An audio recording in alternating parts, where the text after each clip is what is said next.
Hello, everyone, and welcome to our first session of Spirits of Lightning. This is our homebrew Pathfinder campaign that I have cooked up. Um, I think it's going to be an absolute blast. I have been so excited to show people this campaign that I've been working on for months and months. Um, and I think you all are going to have a great time. Just wanted to start by saying thank you to everyone for coming out, spreading some hype in the chat. Uh, as opposed to some of our normal streams, we're not going to be able to, read chat messages out loud or respond verbally, but we will be watching the chat, and some of us may be typing, responding in there, but just rest assured that even if we don't, we're not going to be saying anything about chat messages, but we do see them, we do appreciate them. So no worries there. So this show is it's set in the Pathfinder Second Edition setting or rule set. The setting is my homebrew world of Umea, which I have used in my prior campaigns. Um, in fact, some of my friends here played my previous homebrew campaign in this world. However, this campaign is set in the land of Raiji, which is a nation inspired by feudal Japan, and more importantly, like popular fiction about feudal Japan. So maybe not terribly historic. I'm not like some historical accuracy. I am doing my research, but uh, there may be some things which are more fantastical, more anime inspired. But I think that'll make things more fun. It is not meant to be a 100% historically faithful representation. Partly because there's things like dragons and monsters and magic and whatnot, but partly because we just like to make it fun. Um, and for those of you who are not familiar with Pathfinder, or indeed with role playing games at all, don't worry. Just pretend that this is a radio show that you're listening to. Just basically what it boils down to is everyone here, except for me, is playing a single character who has their own stats, um, and they are going to say what they want to do. And if whatever they want to do does not have an automatic result, they have to roll for it. Um, and I am the game master. I, officiate the rules. I play all the NPCs, and I tell them what happens when they try to do something. And when they roll and succeed mightily or fail miserably, then I tell them what happens. If you're not familiar with the specific rules of Pathfinder, don't worry. You'll pick it up as you go along. It's not terribly important for listening anyway. Okay, so for this show, I think the plan is to play weekly, but we will keep you guys updated with our schedule based on availability that everyone has. I know it's a group of 6 adults who all have their own lives, so sometimes we may skip weeks because we're busy or stuff's going on, but we will try to play every week where we can, and then after we finish streaming, we're going to try to upload the VODs to YouTube, so that people who did not catch the stream can get caught up.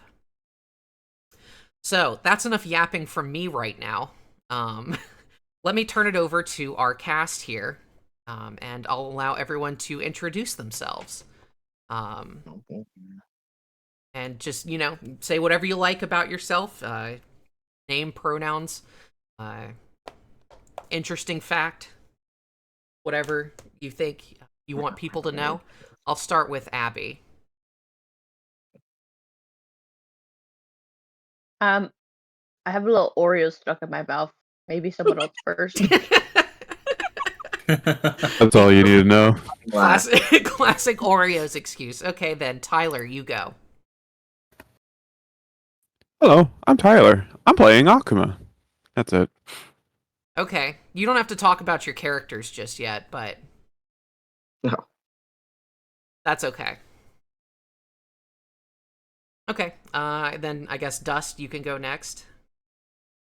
Hey everybody, my name's Dust. Pronouns are he him.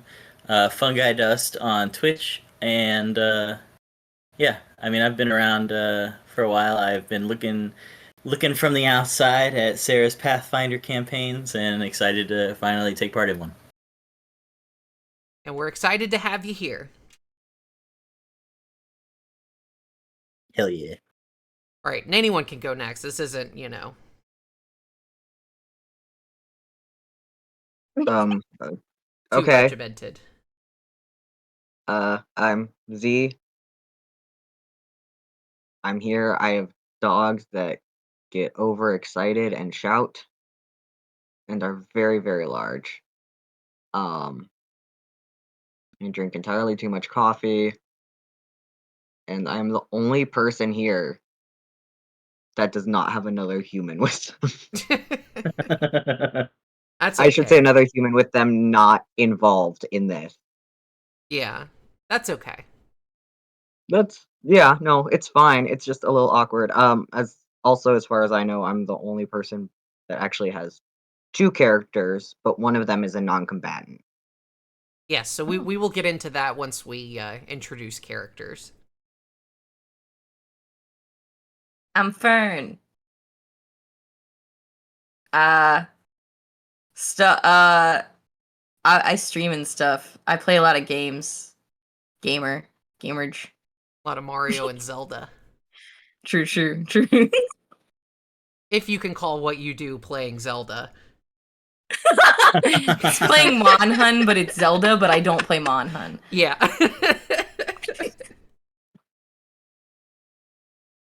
All right. Abby? You know, Monster Hunter? I just realized I was muted the entire time You through were. introductions. Adorable. Because I started laughing at various points, but It's okay. I think I finally got all the Oreo out. So, Thank Amazing. the gods. well, you know, it gets stuck in the behind the molars, so you don't want to talk and sound like you got crud in between Abby, your we teeth. don't need that much information. Why don't you tell us about yourself, Abby? My name's Abby, and I'm your wife. You sure are. I watched that happen. Yeah, you sure did. Yeah, I Fern and Dust didn't. were there. I wanted to, but I didn't. Yeah. They both looked super hot. Thank you. Yeah, I saw the pictures of them in their wedding dresses. Oh Yeah. yeah. We should have Thank you. our official pictures coming up soon, but yeah. You Yes. looked hot too, Heck yeah. Tyler. Yeah, Tyler looked very spiffy. He's in Tyler, are at you least two taking the photos. credit for your girlfriends looking hot on their wedding day? Yeah. Yeah. Yeah. All right, As you do. as you do. Yeah, you know. I did kind of steal the wedding, so. I loved your Your pants. commanding presence. It was like, where do I go? My favorite part was when my pants are falling off. Oh no. My favorite part was when my Ayo. heel broke. Oh god. But you were a boss about it. Yeah, I didn't let that slow me down. Oh my gosh, everybody had a wardrobe malfunction or something going on except for me. I was like, am I the only one who's got my shit together today? No, Abby was I don't perfect. I hope no one noticed, but I had press-ons and I lost one of my press-ons at the hotel. So I just didn't have no. my pinky finger on, like at your wedding. What were you doing with that nail? Yeah, it took me a No, second I to just put it on. it That's took why. me a second to realize you were talking about your nails. Press on what? I don't know. You're just like, I didn't have my pinky finger on. I'm like, the whole finger? I didn't Prosthetic notice? finger. That would be amazing. Sorry, but it was a reverse Coke finger. Yeah, right? We call that the Pepsi finger.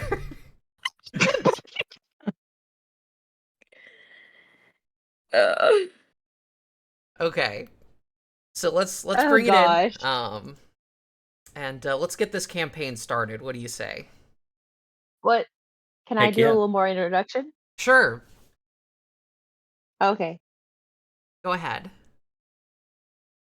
thank you. Um, I forgot what I was gonna. So welcome to the world. I feel like another Eh. thing worth mentioning is I'm pretty sure everyone here has ADHD. Oh yeah. Raise your hand if you don't have ADHD. True. Well, I don't think Tyler's been diagnosed, but That it doesn't matter. he's close enough. He's got restless leg syndrome. That's pretty similar. It's really not. I mean, I have ADHD, like notated and prescribed and I think shit, you're and he bounces same. around more than I do. I think you're mixing up ADD and ADHD. No, They're the same thing now. They're the same thing They're now. the same Yeah. thing now. Yeah. Yeah, Technically, they're the same they thing now, decided but that they're it was still wrong. split into two versions that are the same as before they were combined. Yeah, like they realized that both groups were actually experiencing kind of both experiences, but you would either have like one or more heavily, so that doesn't matter. Yeah, it also is like sometimes you could have like you could be more of one way one day and one way another day kind of thing. I'm not I was always diagnosed hyperactive. I was diagnosed with the H when they really wanted girls to not have the H, Mhm. and they were like really like they were like, "Whoa, you're so hyperactive. What's wrong with you?" And I was like, "ADHD, I guess." I remember being a child when when they were still separated and being like, "No, I don't have an H. I just have the ADD. There's no H in there." And now I'm just like, I'm so hyperactive. I don't know why I was so mad about the H. I was diagnosed with the annoying type. They were like, "You're annoying," and I was like, "Ah, diagnosed." I mean, Yeah, I got same. diagnosed with the annoying ones. You're annoying for a different reason. Yeah, you're annoying me right now. Okay. Oof. Okay, let's bring it in. Sorry. So getting things started. We fade up from blackness as our camera swoops down from the night sky. We see a glistening light resolve itself against the plains of capital island of Raiji, the island of Ryushima. As we get closer, the light splits into multiple glistening lights, and we see that a town is resolving into view in front of us. A lower third pops up and says, Daizo. Daizo is a small agricultural town renowned for its namesake, the soybean. Visitors are often told that it's called that because the town is shaped like a soybean, but actually it's because of the heavy production of the plant in the area. As we get closer, we see that not only is the town alight in the nighttime, but it is abuzz with activity. We bring in some music here. It seems there's a festival going on. Indeed, against the darkening twilight sky, the bright lights of civilization burn bright with passion. The streets of Daizo are abuzz with activity, as not only the local population, but visitors from many miles around have gathered to celebrate the annual Natsumatsuri, or summer festival. The melodies and rhythms of wooden flutes, shamisen, drums, and singing voices mix with the roar of the crowd as people make their way between streets bordered with stalls selling mouth-watering street food, fresh produce, local artisan goods such as pottery and wood carvings, as well as festival souvenirs including sparklers and masks made of a wide variety of characters. Not to mention all sorts of carnival games and venues of entertainment. Nearly everyone you pass is wearing a yukata, a lightweight type of kimono, normally worn in the summer, and everyone seems to be happily enjoying the festivities. As we swoop through the crowd here, we see a group of children are playing. They are tossing a ball back and forth, and one of them, a sort of sandy-haired girl, is running to catch the ball, and she's not looking where she's going, and bumps into someone's leg and falls back onto her butt in the street. We turn, and our camera looks at this person, and we see a fur-covered leg, and our camera lifts up to see a character. Abby, what does this character look like?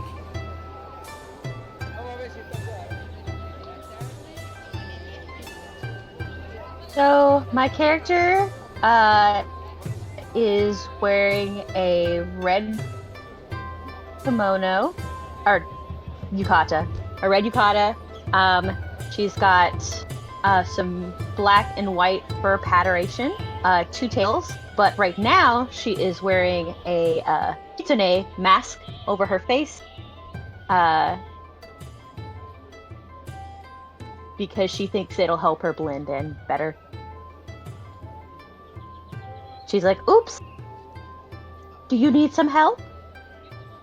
And the child gets to their feet on their own, dusts off their dirtied clothes, and they just say, sorry, miss, sorry, and they just bow over and over again, and then they run off back to the crowd.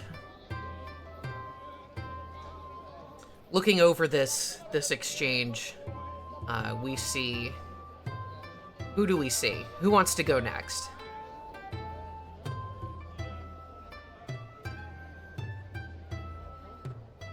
Well, don't all volunteer at once. Tyler, who do we see?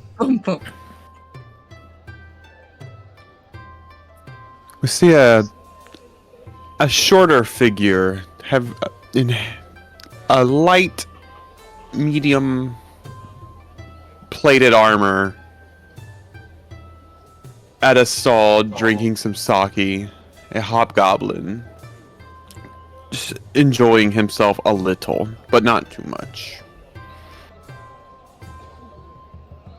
So, what does a hobgoblin look like for people who maybe don't know, who maybe haven't met a hobgoblin before?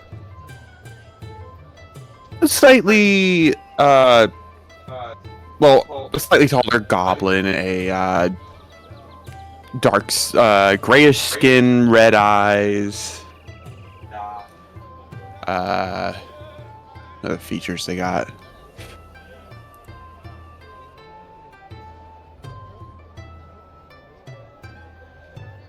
That's fair enough.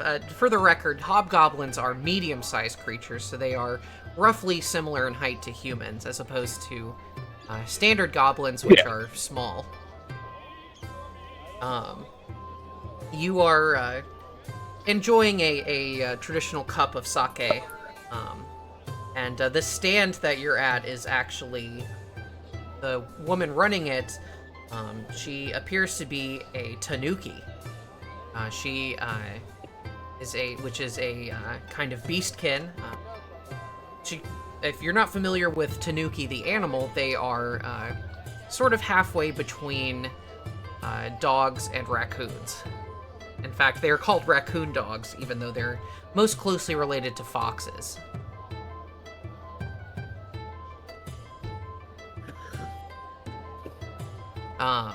And she is laughing and having fun and serving everyone around you. She comes up to you and says, "Do you need a refill, hun?"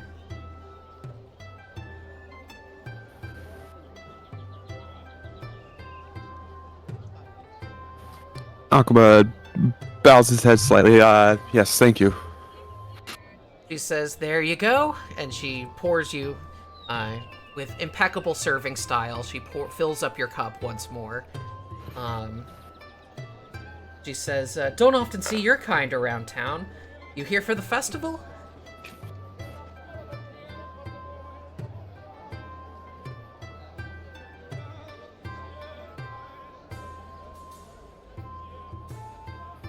What do you say?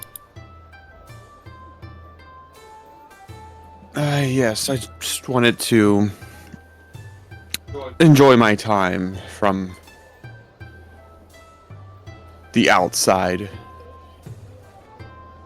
And she just nods and she says, "I understand. Well, if there's anything you could possibly want, we've got it right here. So don't be a stranger. Stay as long as you like." And perhaps walking past, we see another individual. Fern, what does this person look like?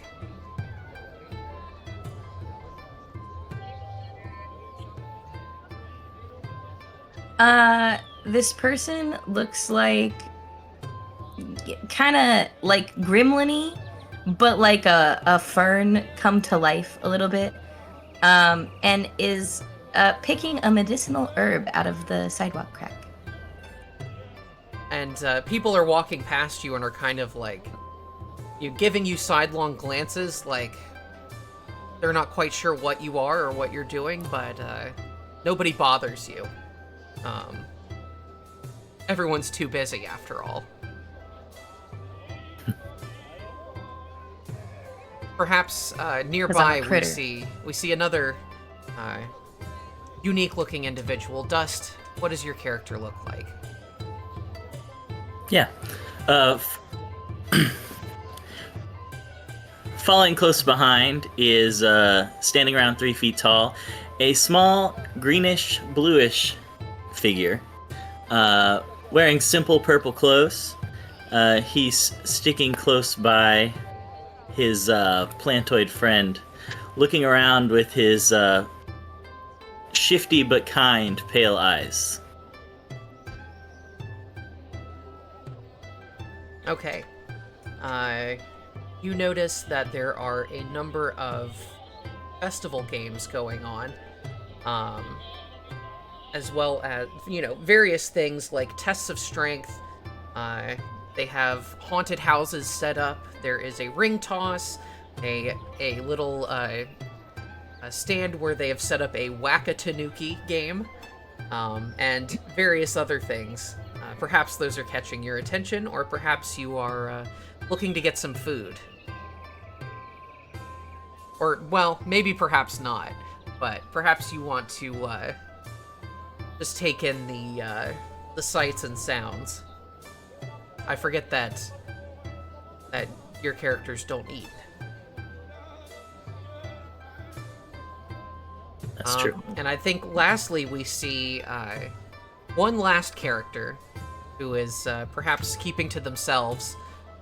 Z. Me. Actually, 2 Which characters. Yeah, go ahead. You describe the scene here with your characters. I described the scene here. So, at one of the food carts, running one of the food carts is a tall, willowy elf, because of course, with a slightly reddish undertone, and dressed in not particularly local clothing. He doesn't look local.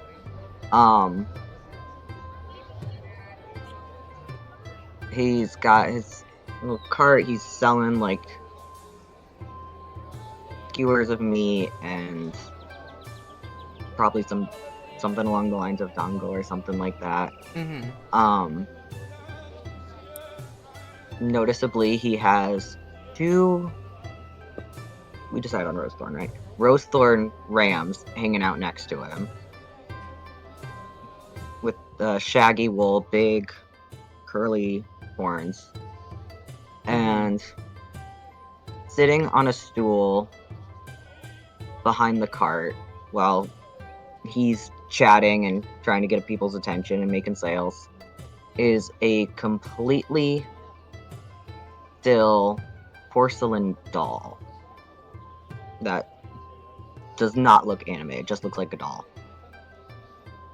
Dressed in fine clothing, looks very fancy and completely out of place with this other person and this little well-traveled cart and these weird rams that are incredibly out of place in the middle of a festival market in a place like Daiso.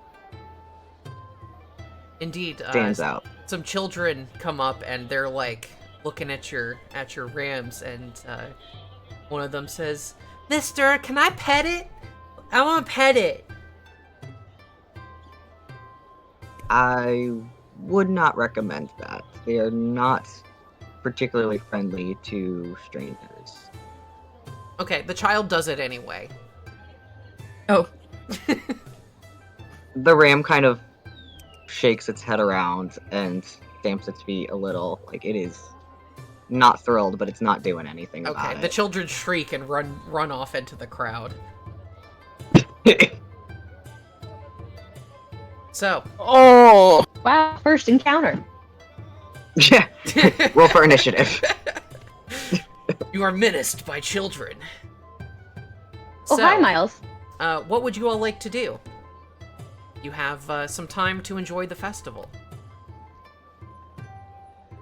Well, I'm over here busy making sales. Yeah, you are. So, like, which does remind me, did we ever talk about our starting funds when making characters? You start with 150 silver pieces, Okay. from which you can buy all your equipment if you need it. I think some of our characters didn't need any equipment, and so just kept all the money, which you can do. Yeah. Yeah, I any that needed- you don't Well, spend, you know, when can... you don't have the ability to do anything. Yeah. What was I supposed to buy? Fancy clothes for my... Yeah, never mind. Okay, so I will say there are a few things that you can partake in. As I mentioned, there are carnival games. If you wander down some of the back streets, you will find that there's a place set up where people are participating in gambling games, some dice and card games. You see I want to that- gamba. You want to gamble? Okay. Gamba. Okay, so let's see. Okay, so you make your way to this this little area where the gambling has been set up. You see that all around, it's like a little side square off of the main road. You see that there are a number of people here playing dice games such as Chohan. They're playing card games such as Koi Koi, and board games such as Go and Shogi. You see that around the edges of the square here, you see some tough-looking individuals in expensive clothing just kind of watching silently over the proceedings. If you would like to participate in the gambling, you can pay 10 silver pieces, and you can make any kind of check that you think is relevant, such as intelligence or gambling lore, in order to see how well you do at the gambling. I guess yes, I want to participate in the gambling. Just and use a 0. I'll do an intelligence check. Okay. So go ahead and roll intelligence. You can do that But by... also, what do I do? Okay. So yeah, I will absolutely tell you what to do. Up your character sheet here. So let's see. How do you roll? Actually, don't know how you.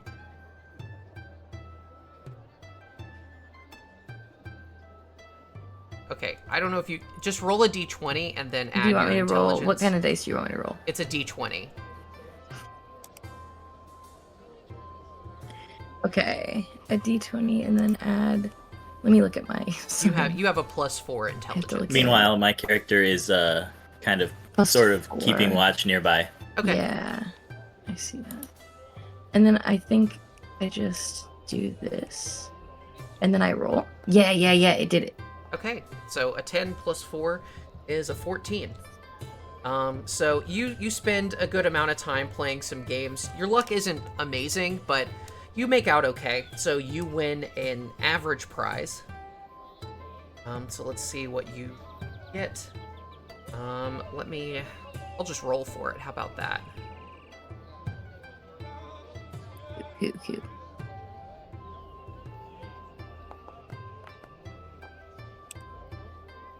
Okay, so you win a prize. It is a common Harrow deck.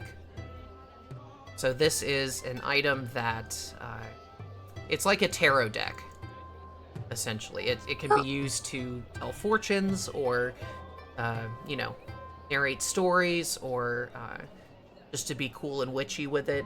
It is worth a decent amount of money. Let me add that to your sheet. Dog.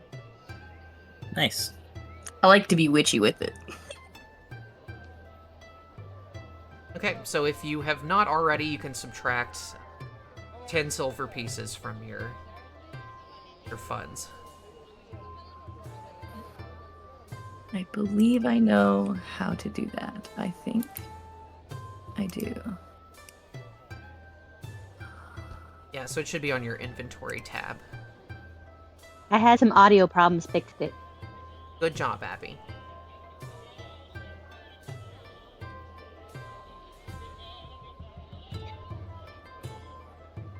I need it.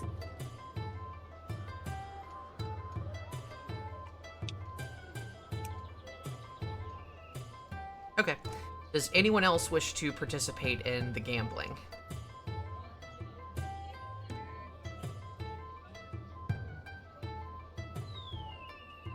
Okay. So I do not at this I'll time. take that as a no. So let's see. Some other things you can do. There is plenty of food to indulge in if you're hungry. There are carnival games.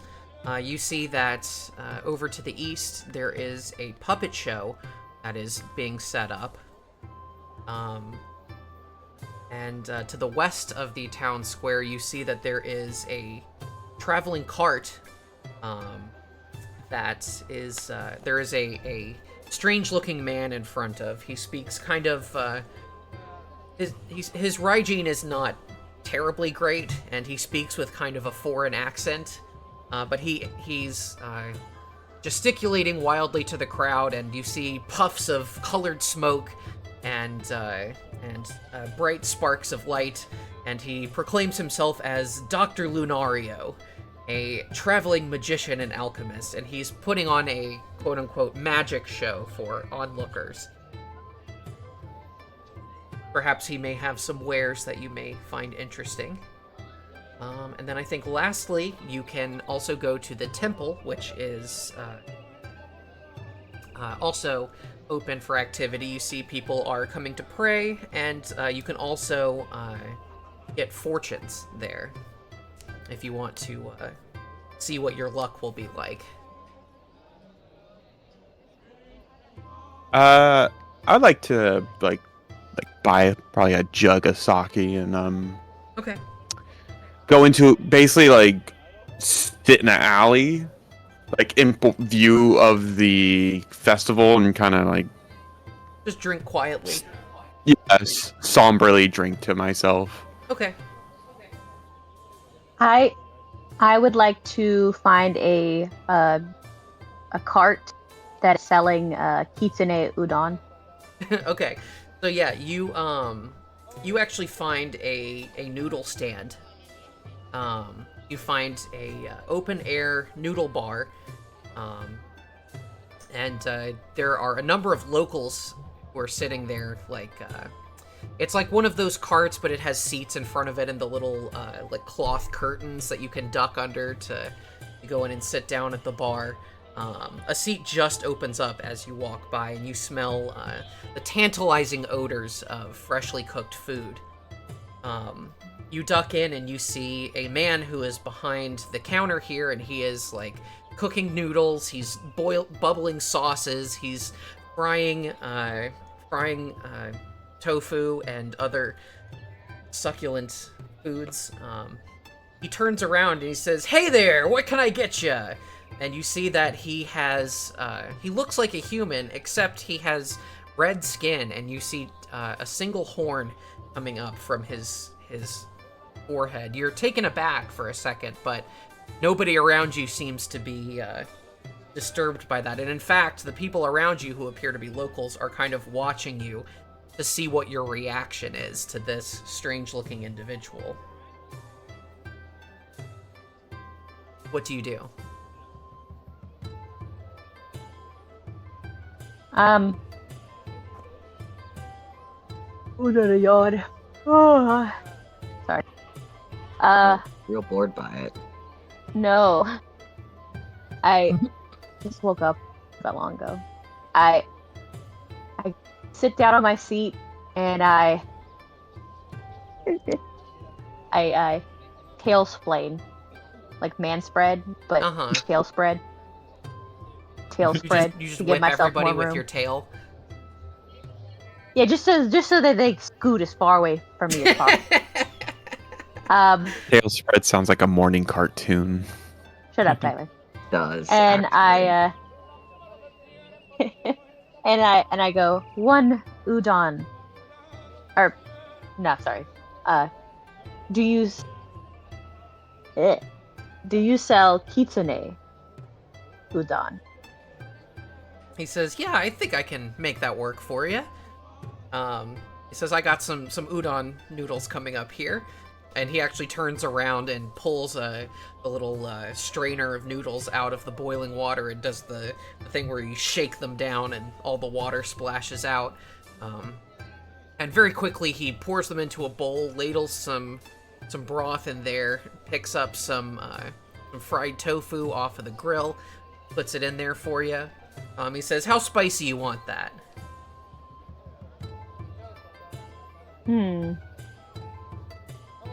How spicy can you make it? He says, "Oh, I like the cut of your jib, friend." He says, "We like it spicy here, don't we, fellas?" And the guys around the bar just laugh and they say, "Oh, Nobuo, yeah, you always make it too spicy for us, but we love it, don't we?" He says, "Yeah, that's what I like to hear. Yeah, we can make it as spicy as you can tolerate. And then some." Okay. Have at it. He's like, "All right, we got ourselves a real customer here." And he spoons some like chili oil into the broth and stirs it up, and the broth just goes from this like milky like tan to like a deep red, and he serves it to you. Says, "There you go."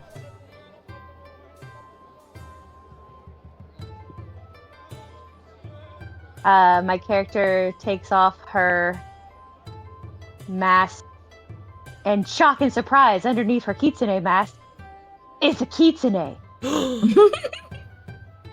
Wait, Abby, you like Who would have foxes? thought it? Really? They ate. No one knew. Not a clue. Not a clue. Oh, Wait, yeah, what's a no. fox? Foxy Pumpkin likes foxes and pumpkins? Dear God. Is What? that a type of dog? What? Yes, actually. Oh, Yeah. okay. Local dog person can confirm.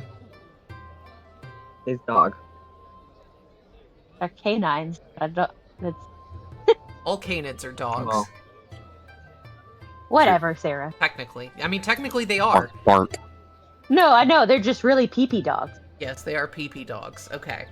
So, you take off your mask, and people kind of like, you know, you can tell that the people around the bar are kind of like giving you a side eye, but not like in a not an It's literally aggressive like or suspicious way. They're just There's a kind of like, manipulator, right? yeah, they aren't suspicious of you, but you are a uncommon sight here in town. But nobody says anything. In fact, as you are digging into the broth of your soup, you see the curtain parts for a bit, and you see some people poke their head in, and Nobuo, the chef, he turns around and he says, "Hey there, what can I get you?" But like, all of a sudden you hear like a "Ah!" and somebody runs away. It seems whoever it was frightened away by the appearance of the chef. And the locals around the bar here just all laugh and say, "Out of towners, huh?" And Nobuo just kind of gives a wry smile. He says, "Yeah, it happens every year." Hmm. And you get the impression he's sadly used to this kind of treatment from his appearance. Wait, what's his appearance? He has red skin and a single horn coming out of his forehead. Oh, okay. But you weren't paying attention earlier, were you, Tyler? It's the I ADHD. I think it cut out for me. That's okay. My character just kind of gives him a nod and goes, "Yeah." Oddly, it's like she's just kind of like, "Yep, feel ya." So you try the noodles and it's incredible. The broth is a mixture of miso and soy sauce with incredible amount of spice put in it. In fact, it's probably at the limits of your tolerance. It makes you pant and sweat and really warms I you don't up sweat. from the inside. Okay, well, I glisten. it makes you glisten. But it's delicious, and the fried tofu is incredible, and there's even some edamame put in there. It seems the local specialty of soybeans has invaded every aspect of the cuisine here. And as a matter I of... just want to mention. Yes. Sorry. I don't mean to interrupt. No, go ahead. Oh, I just wanted to say that if I would have started panting, I would have gotten out a fan to cover over my mouth. Ah, very refined. Wouldn't want people to like be staring at my tongue. Mm-hmm. Is that a common problem? Well, it's not very ladylike to just be like, True. while eating. Mm-hmm. So anyway, Nobuo says, "How you like that? That's my my special recipe for using all sorts of local ingredients here." And he's talking about, oh, we get the soy sauce from this place down the road. We get the tofu from this shop over there. We get the miso from over here. So and so on and so on. He seems like a really nice guy. To answer his question, I'm like, it has been a very long time, many years since I've had Kitsune Odon this good. He says, well, that's the highest amount of praise. Doesn't get much better than praise on my kitsune udon from a kitsune themselves, am I right? She kind of lets out a little chuckle. And somebody else comes in and draws the attention away, so you're left to finish your dish in relative quiet. Who else would like to engage in an activity? Yeah, so my character, still standing near the table where Fern's character, Shida, was gambling, is scanning the crowd, looking for anyone who appears to be a sort of sailor or fisherman, or anyone who would have spent their time on the sea or on the coast. Okay. The Hi, town... you a sailor? The town is pretty far inland, but you do know that there is a river that runs right past the town, so there is a dock scene. So there are a number of people around who appear to be dock workers. You see telltale signs like calloused hands and maybe the occasional tattoo, that kind of thing.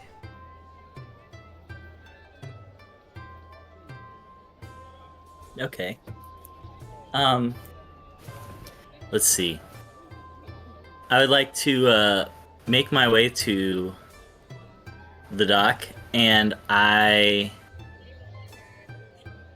would like to pull someone who seems somewhat idle aside and ask them, sort of quietly, "Excuse me, sir, have you heard any news of recent shipwrecks in the area? And so you find a guy who's just kind of sitting over at the docks, just nursing a jug of alcohol, and he just says, "Oh, what shipwrecks? This far inland? Not that I know of. We keep things running around here." I thank him for his time, knowing that I didn't expect very much news this far inland, and return to Sheeta's side. Okay.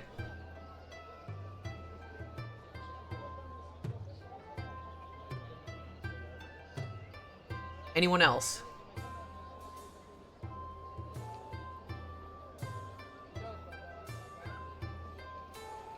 You can do more than one thing. You don't have to just choose one.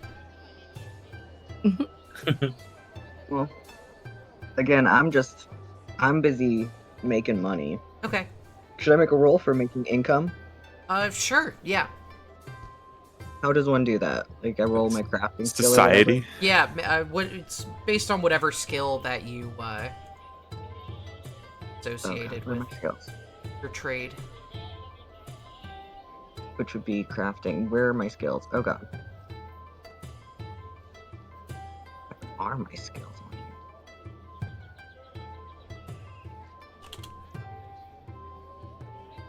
Oh, and proficiencies, right. So that would be... Yes, roll. 15's not bad. I'm pulling up. Get a the, +7. Earn income. Yeah.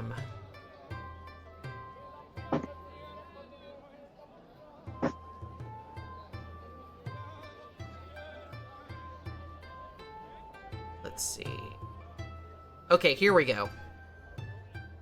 Let's see. Now I have to determine the task level. I'm just gonna say 1 because you're a first level character. The DC is in fact 15. So Nice. you got a success, and because you are trained, you earn 2 silver pieces. Yay! Heck yeah. Now I got 69 silver. Nice. Nice. Nice.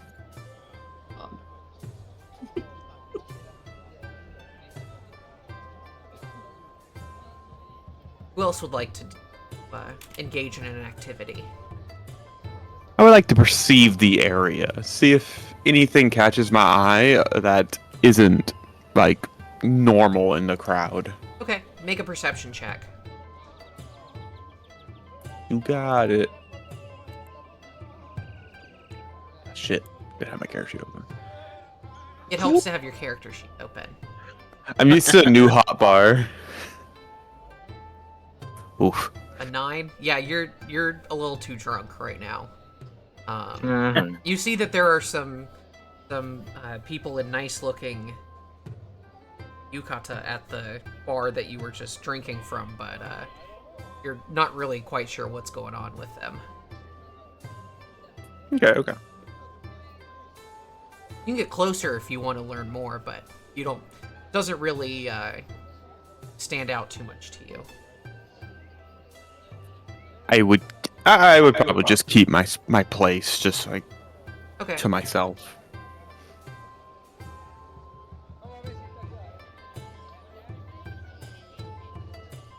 Okay. Well, if there's nothing else anyone wants to do, we can move on to some things happening. So, Vince. you sit there for a little while longer, Akuma, and you actually notice that these gentlemen at the sake stand are starting to get a little rowdy. And they're kind of leaning over the bar, and they look a little drunk. In fact, they look a lot drunk. Tisk tisk. And this kind of catches your eye. You sense that something untoward's may be happening here, so you get up and move a little closer to investigate. And you see that there are 2 of these men. They are quite burly and wearing these expensive-looking silk yukata, and they're kind of leaning over the counter, And you catch one of them is like, "What do you mean I'm cut off, you idiot? I said give me more drink! Don't you know who I work for?"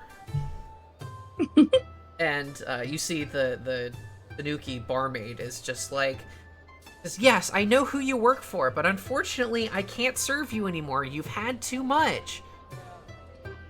And you see, like, the other man just kind of, like, slams his fist down on the counter. He says, "My friend said he wants a drink! Idiot woman, give him a drink!" And I will approach them from behind and firmly grasp their shoulders. Firmly grasp. Firmly. Firmly grasp. Okay, you grab them and they kind of lazily swing around. You see they are quite intoxicated and their breath reeks of alcohol. They say, and one of them says, "What do you want, you bastard? Can't you see I'm trying to get a drink here?" And that's what I'm giving you.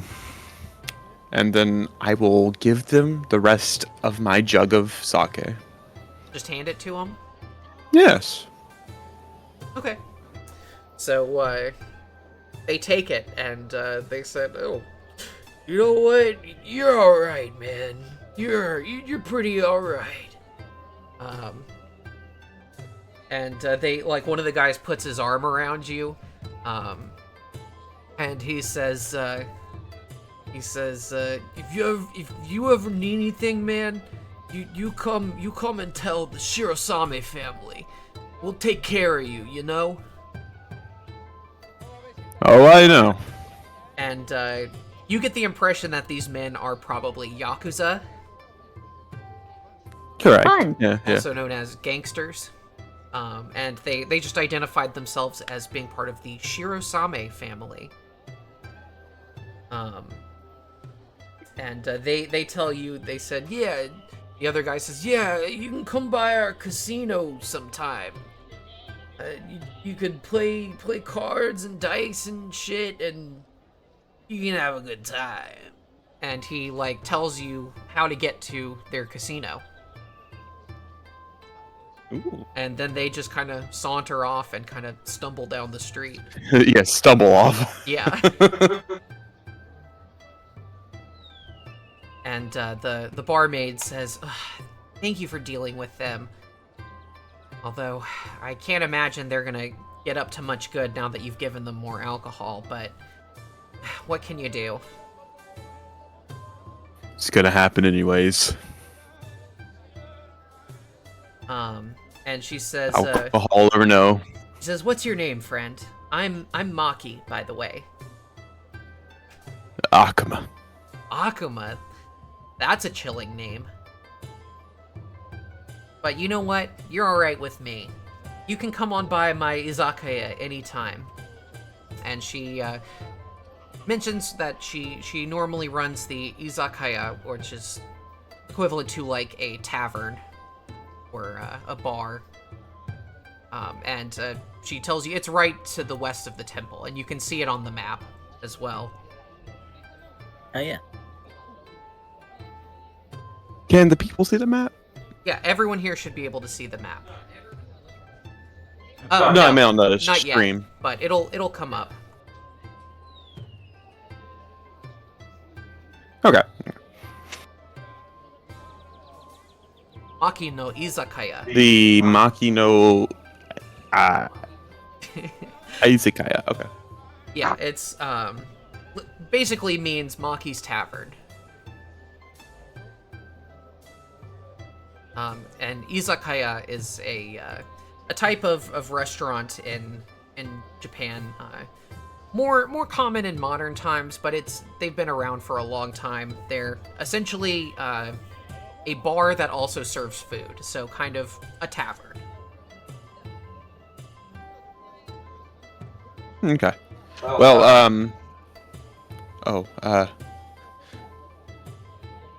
I will.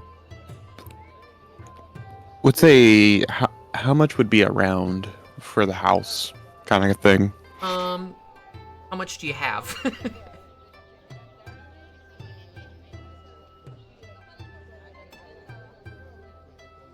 About 2 gold Okay. and 5 silver. Let's see. I have the prices here. 1 gold piece would be plenty for a round for everyone. I'll put a gold on the table. Round for everyone. And she says, well, the blessings just keep coming, don't they? And she says, round for everyone! And everyone nearby goes, woo! Kanpai! Now, take my cup and kind of walk off and back into the darkness of the alley. Okay. Yeah, you get the impression that that could have gone very much out of hand had you not intervened.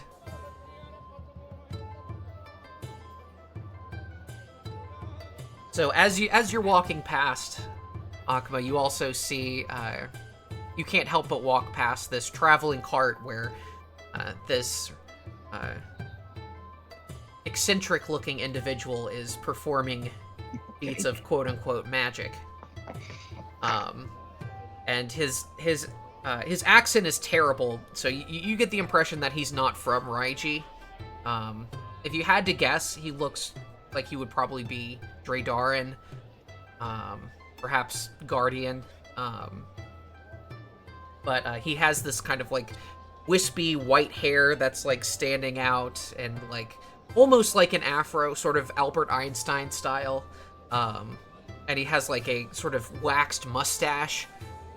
And he's wearing this like sort of dark green pea coat, and you see him like mixing little vials of colored liquids, and occasionally one of them will go poof and explode into colored smoke, and everyone goes, ooh, ah.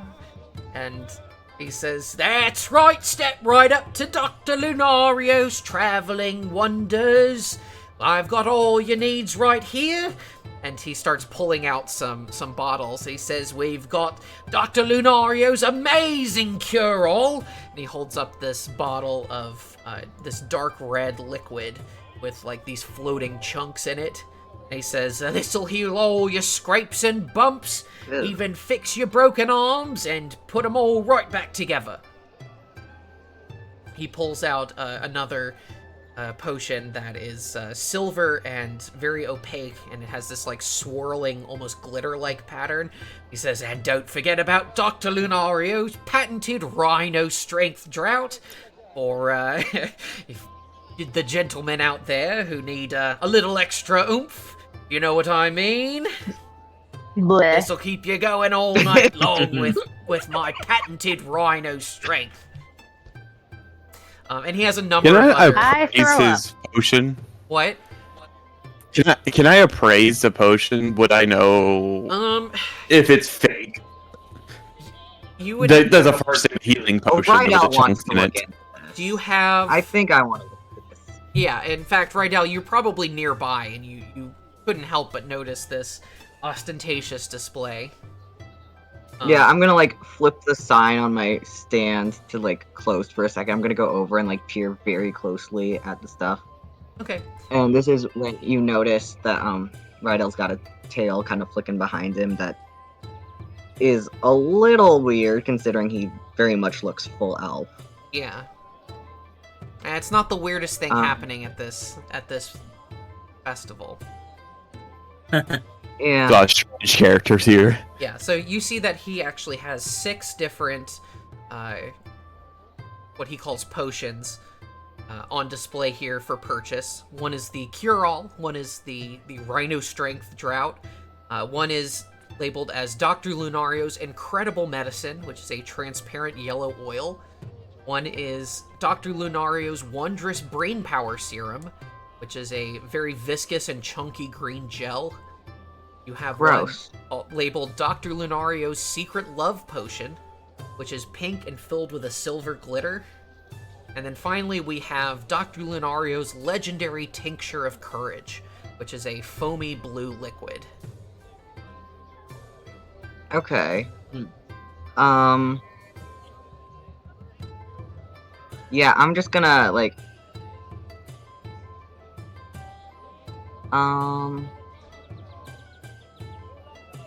would you Dr. like Lunario, to do you mind if I take a closer look at these? Says, not at all, my friend. And he So I'm gonna pick them up and like uncork them and start sniffing them and stuff.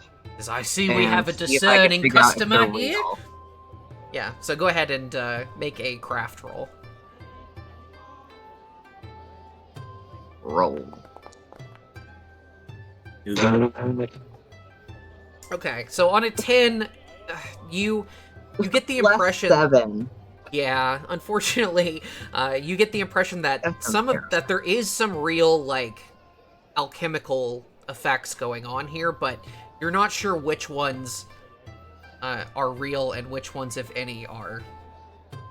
By the way, we placebo. do start with hero points. Yes, you do start every session with 1 hero point. You can get more for good roll. You know what? Yeah, I'm gonna use my hero point because this is ridiculous. I should Okay. be able to recognize, like.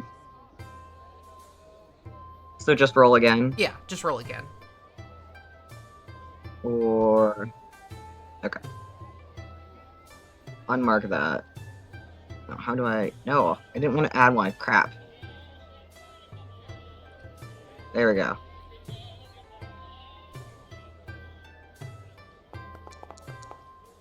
That's better. Okay, That's so on much better. on a take 16, it. you notice that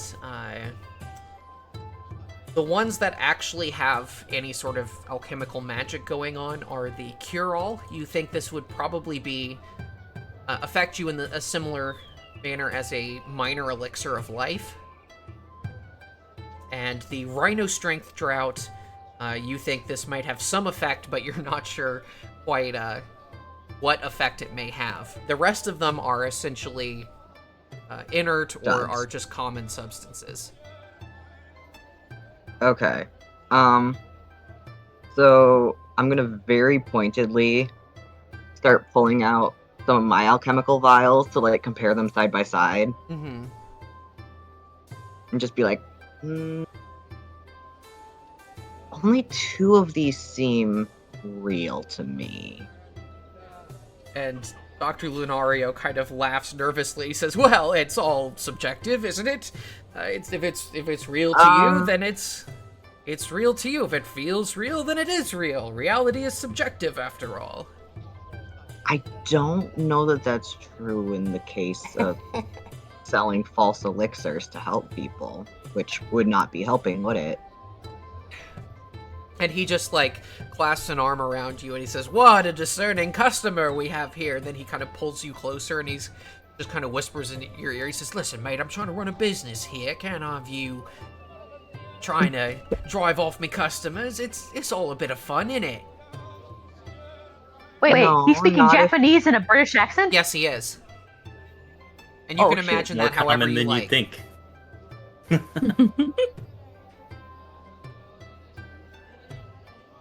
Wait. So he might be speaking under his breath, but it's like, I think you're doing these people a disservice by telling them you're selling things that are going to help them that clearly aren't. Were you saying Akuma could see all this happening? Yeah, or- you're kind of walking by and you see this Oh yeah, kind of we're like disagreement both at the going stand, on. I think. But I am going to hand all of his vials back to him and put mine away. Like, I'm not trying to start anything. I'm just very earnest and honest. I will approach the elf and ask if everything's okay. Well, yeah, I think so, except he's trying to sell fake elixirs to people, but, I mean, I guess he's allowed to do that. I just don't think it's a very good thing to do. You should be honest Fake. about what you're selling. Fake elixirs, you say? Well, a couple of them actually do something.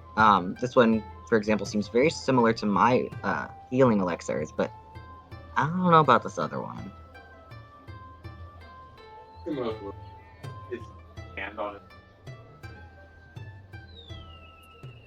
And use intimidating glare with coercion. Okay. What do you want to coerce Dr. Lunario to do. We don't take fake potions around here, so you can peddle your stuff out elsewhere. Okay, make an intimidation check. You got it.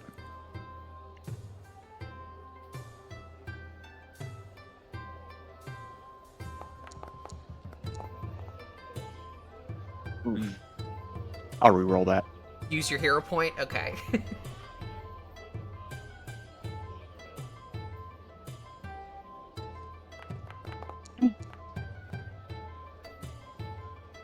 Ugh. Okay, so he just he gets a little defensive. He says, "What are you, a cop?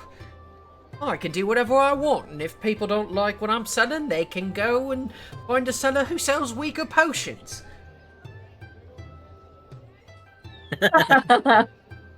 Quick question, Sarah. How is the crowd that was gathered at his cart reacting to all of this? People are just kind of watching you, and it doesn't. It seems like people are curious about what you're talking about, but I think nobody's doing anything yet. Okay. They're not like walking away in disgust or No. anything. I think most people were just kind of enjoying the magic spectacle show. of everything. The little glittery smoke. Yeah. Yeah.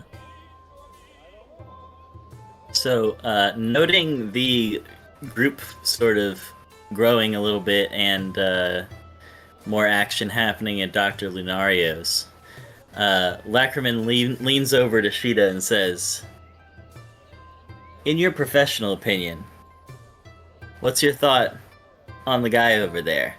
Seems like a quack to me, but you'd know better." Well, the placebo effect exists and works, but maybe not effectively enough to sell fake potions. From all the way across the square, you can tell. What a professional eye. Well, I can hear them, can't I? I'm sure you can. If, Like if you talking want to, about you it. Perhaps, can. perhaps. Selective I see. hearing. I No, still just don't like- understand. Hearing the I still don't- ruckus. I still don't understand why you've brought us here today, but I'm certainly not one to question your decisions after all that we've been through.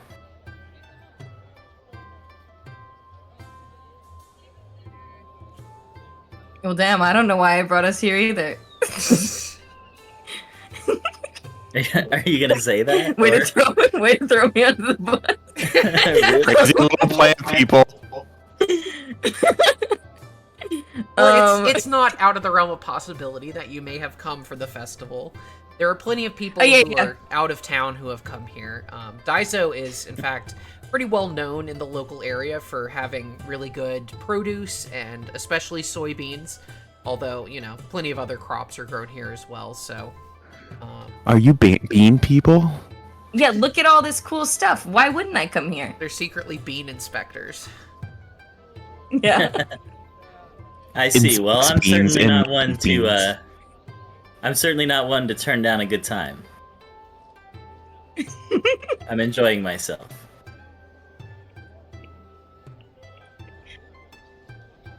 Okay. I'm sorry, I'm just laughing at the concept of a bean inspector.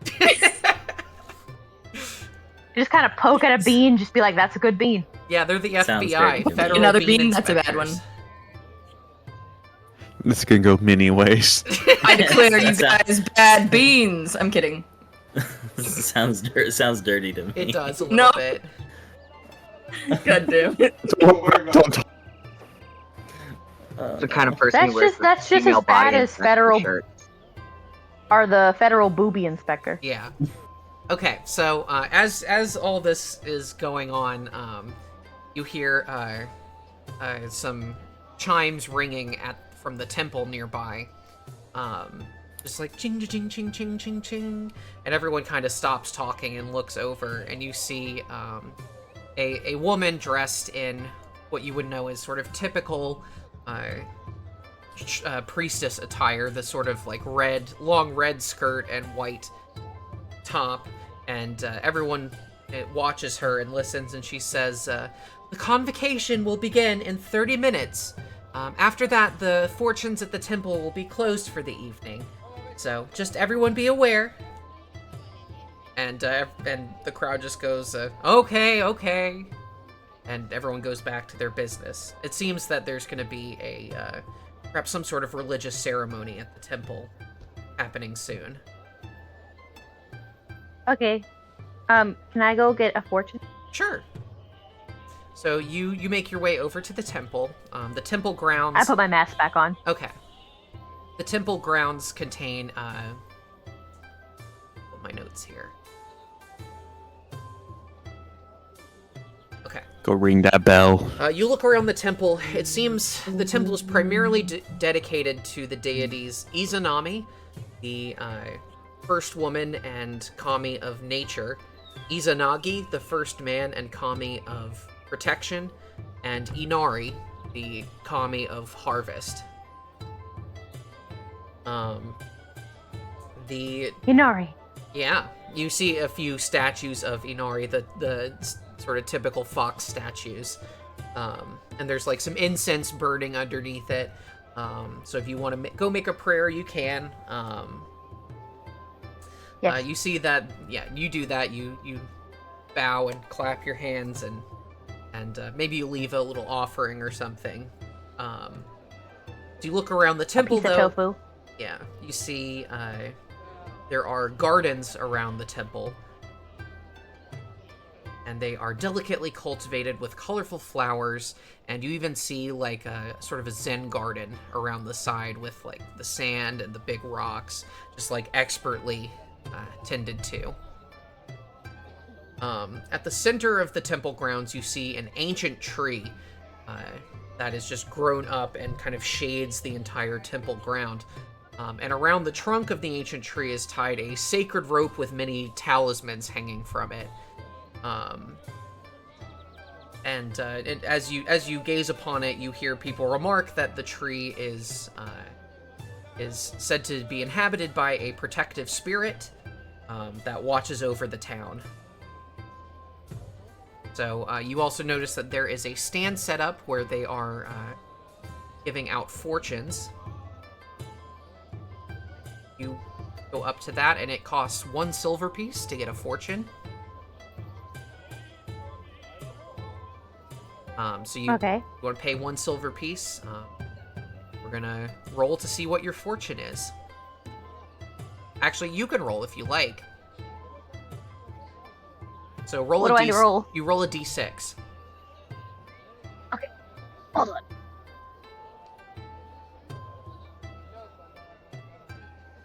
Got a 6. Okay. A 6 is very good luck. You got the best fortune.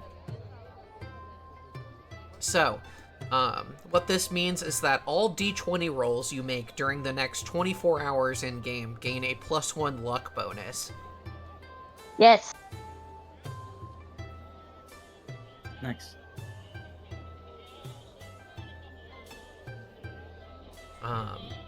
So yeah, that seems to be your fortune. And you know that drawing again would not have any effect. I give a bow to Nari.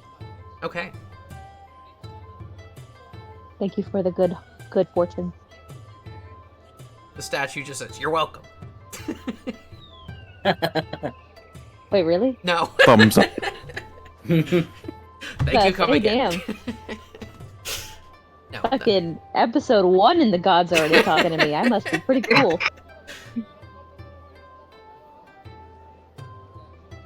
Okay, so as you all are concluding your businesses in the town and in the festival, you start to hear some sounds coming from the east.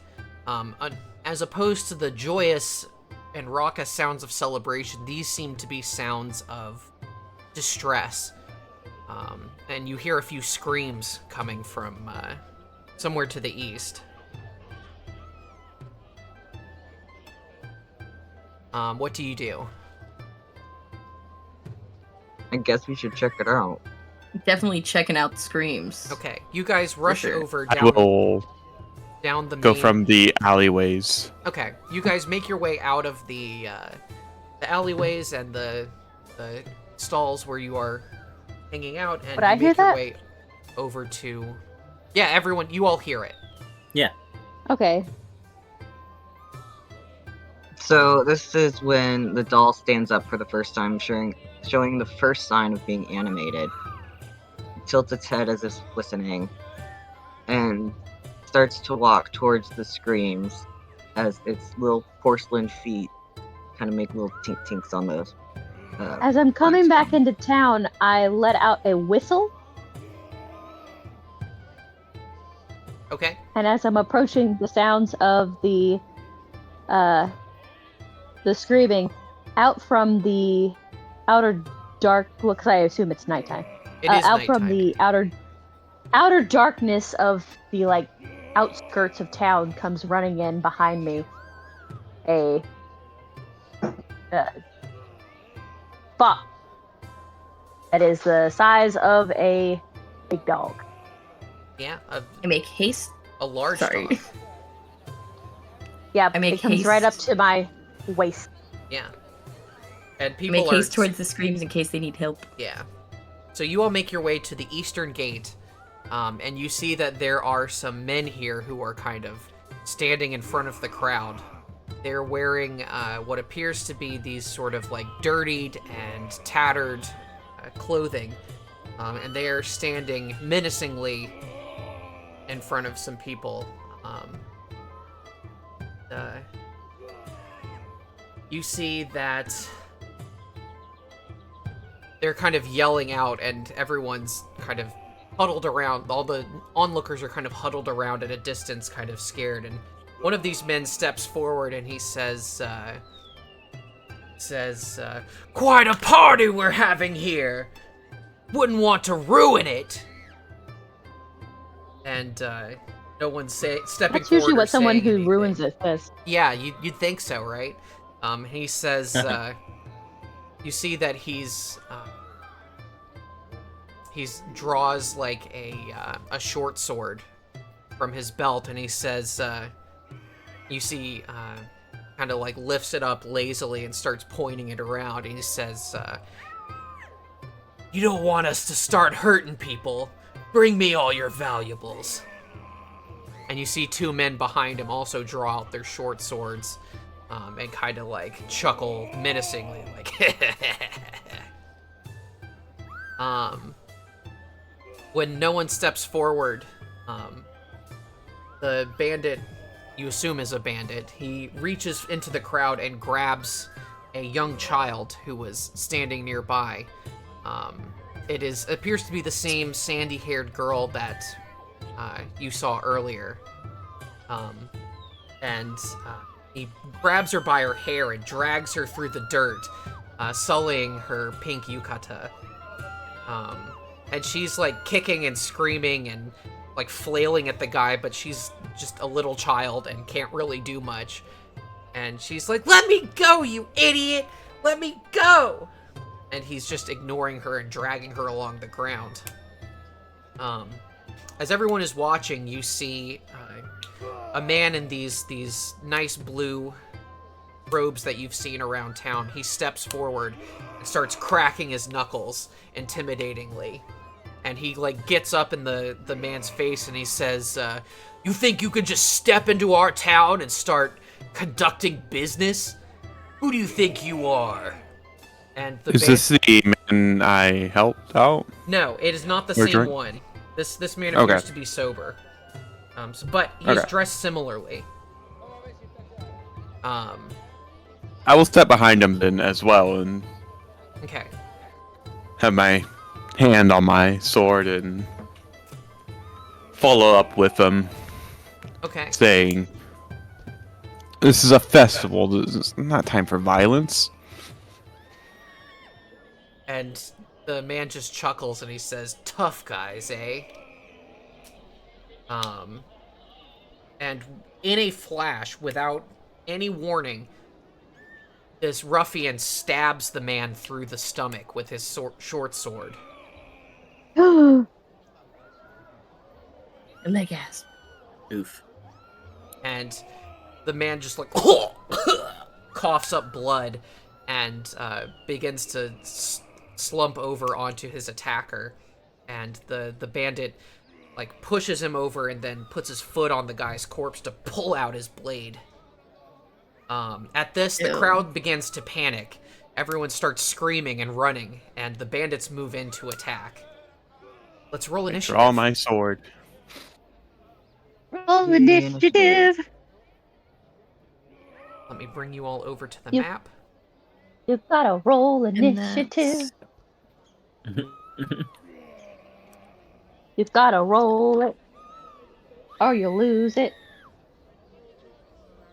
Where do I and do you won't this? get to play anymore. D20. That man dead. Yeah. You got it, Fern. Wow. Fern's I first rolled good. D20 roll. I can't roll initiative. Okay, hold on a sec. Aw. Camera user didn't get added to the map. There we go. So you guys can find your... Oh, actually, I haven't put everyone on the map yet. Let me do that now. Sarah. Where? ADHD intensifies. I forgot that I named my character last name, first name, so I couldn't find my character for a hot minute. Okay, I think that should be everybody. You can reposition yourselves to wherever you think you would be in this moment. I forgot I named her. It- Put 3 names on there. Oh, Okay. well. So, My I- character's name is Tyler's character. oh yeah, it's just on your It says token. there is no active encounter. I know. I just started one, and I'm gonna add you all to the Okay. turn order here. So that What we I would fix roll? that by going to prototype token. Yeah, All right. Oh, you've got 2 of your token on here. Tyler. Yay. yeah. Why does it say Abby Unknown Adventurer? Yeah, don't worry about it. It's just on the token. It won't actually matter. This is where I was. I was I just know. making sure you saw the second token. Tyler is tiny. Okay, new character. Okay. That's Then okay. these gentlemen. Then I will add a single initiative for the crowd's folk. Let me roll them all. That one guy. Who is that? A crowd folk or is what is that? The guy, the one that's just like an image of a man crowding.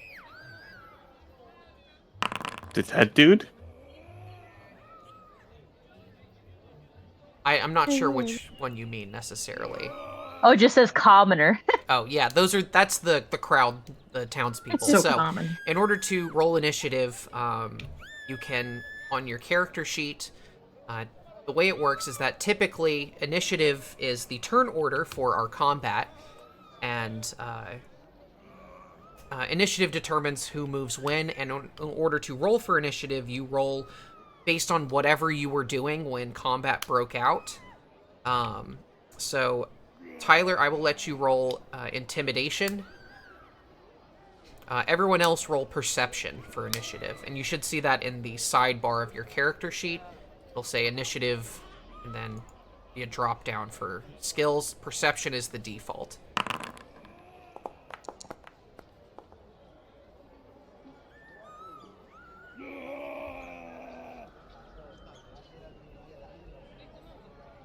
$23, nice. Is everybody's role attached to their character?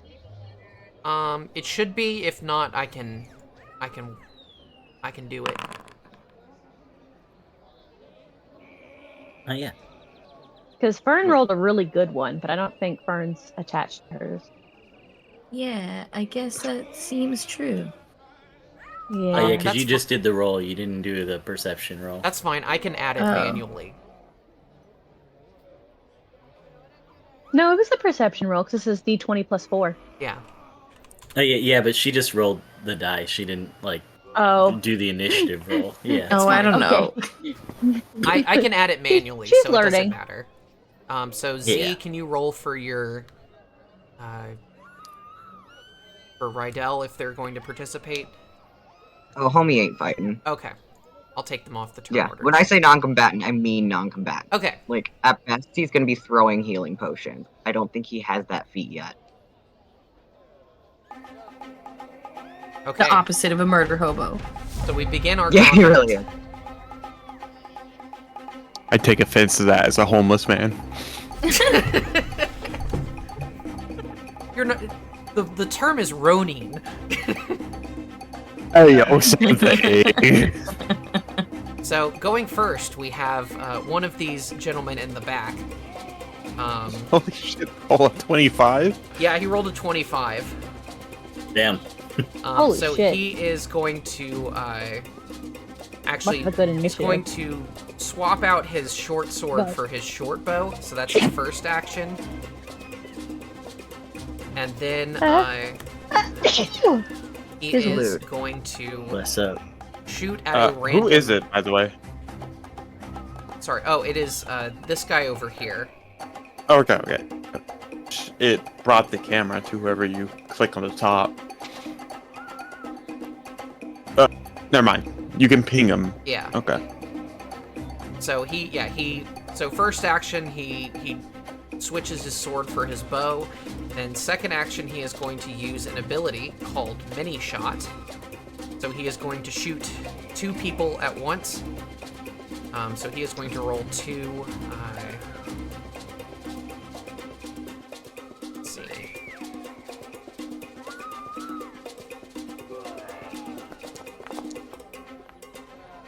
Oh my god, he rolled a natural 18. All right, my guy. Oh man. And then Okay, we so all he die. shoots 2 commoners nearby. Oh no. Oh, so he really sucks. Yeah. Actually, I should have checked their ACs. Oh yeah, the commoners only have an AC of 13, so he actually rolled a critical hit.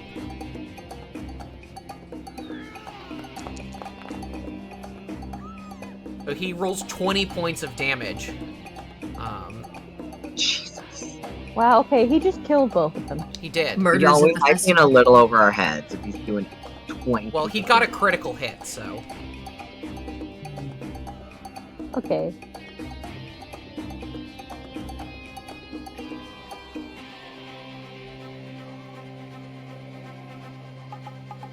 I mean, I could survive a critical 20 once.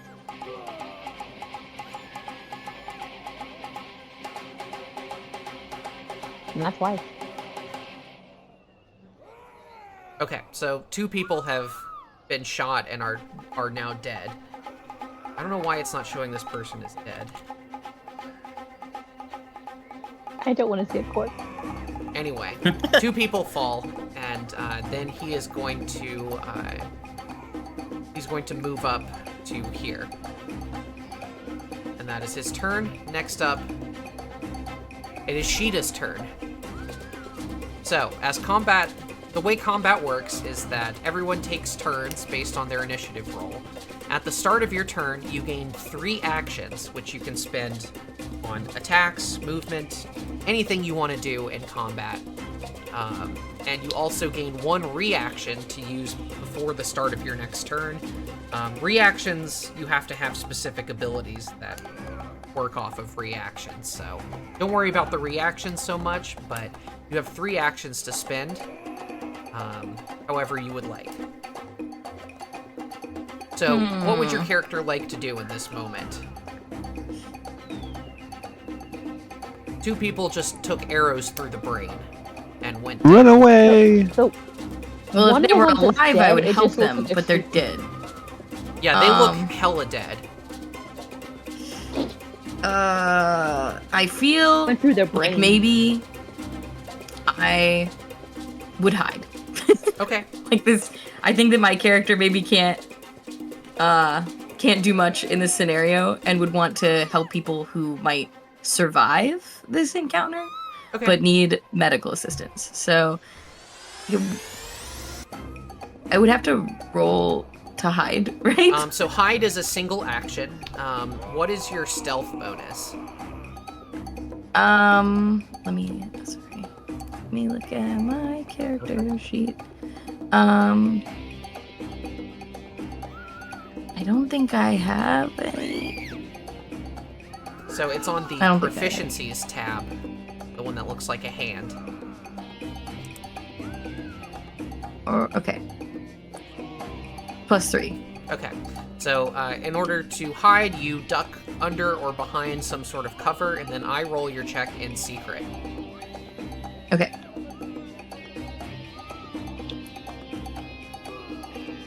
I hide behind this cart. Fork?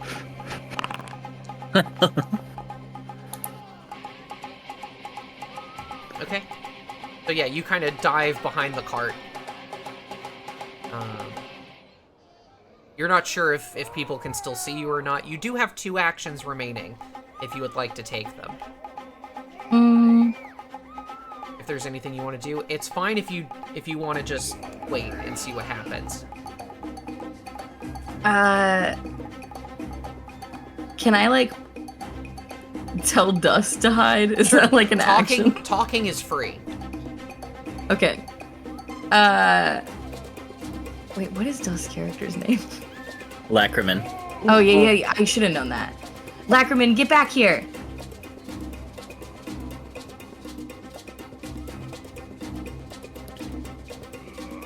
I'm sorry.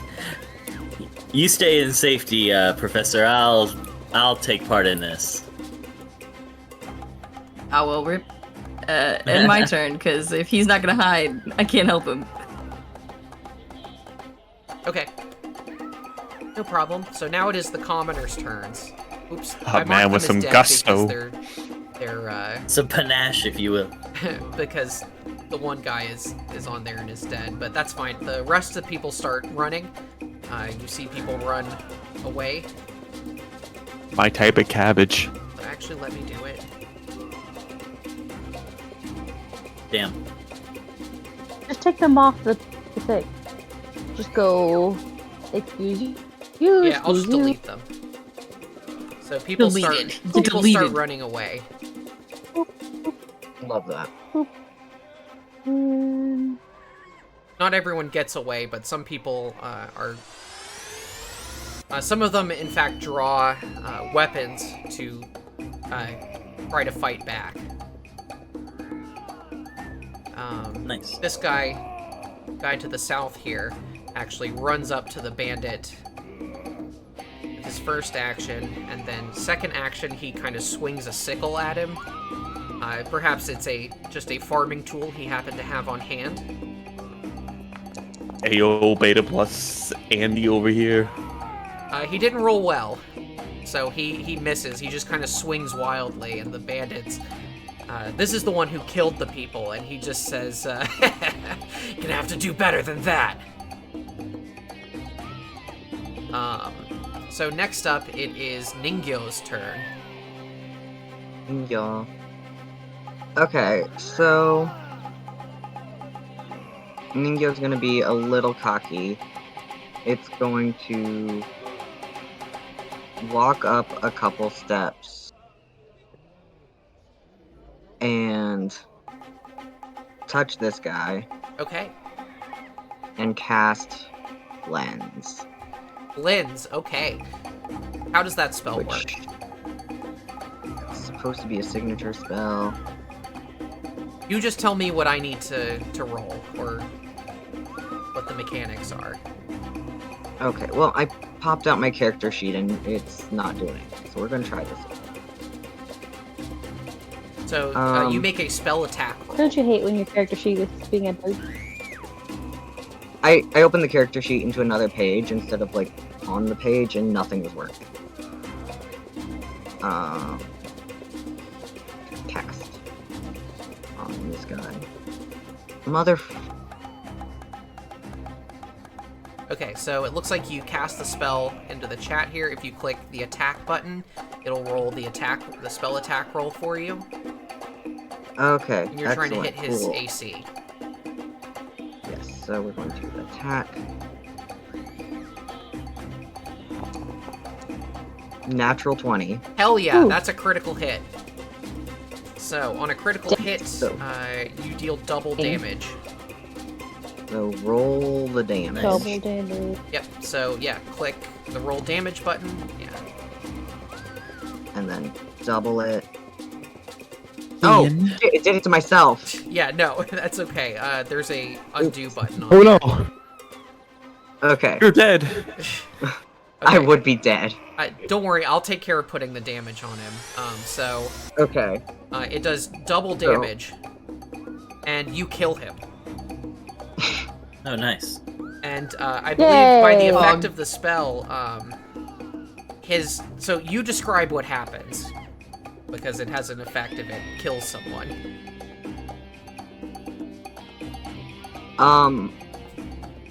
So you see his flesh and viscera all peel away, leaving only a skeleton. And you just see all his like skin and muscle begin to just evaporate into nothing, and he just becomes a skeleton and a skeleton in a pile of clothes and falls to the ground. And Wow. that is your Still turn. can't just believe that's curious. First rank spell. Just curious. What happens to them if you don't kill them with a spell? Do They they just just take have like damage. parts of their skin fall off? Yeah, they just do a Okay. lot of damage. Well, maybe not like a lot, but like a lot. Yeah. So, that is your turn. Next up is Akuma. Hi, that's me. That's you. Gonna. This man? Maybe. Maybe. I won't target. There we go. And then use an action to demoralize. Okay. Roll your intimidation check.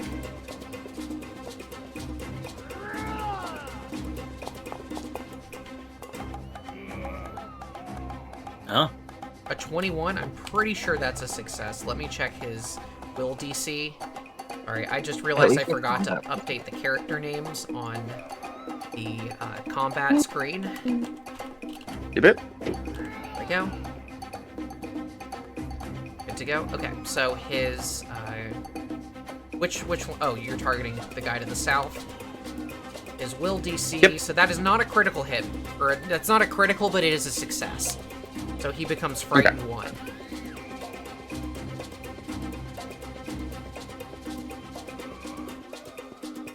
Okay, second action stride.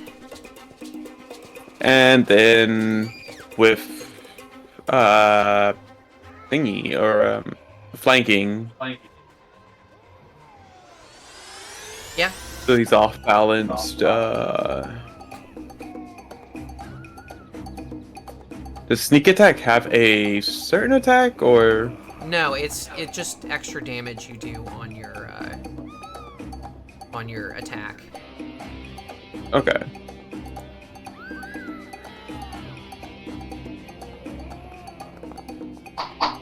Ooh, a 9. Well, Unfortunately, that's not Yeah, gonna missed. hit. and that is my actions. Yeah, you gotta. His AC is very low He's- from being frightened and off guard, but unfortunately, you gotta roll better than a natural 2. Not that low. Yeah. Alright, next up is Asahi's turn. Sahi. I'm like way back here. I've been trying to keep my eye out because I see there's still a few bandits on the turn order, but I only see the one guy who's being flanked right now. Where are There's the another other guy up bad to the guys? north. Oh. Alf. Yep. Oh, no. Yeah. He's kind of Oh. chilling behind these. Yeah. Okay. It's just the 2 of them left though, right? These barrels. Yeah. Okay.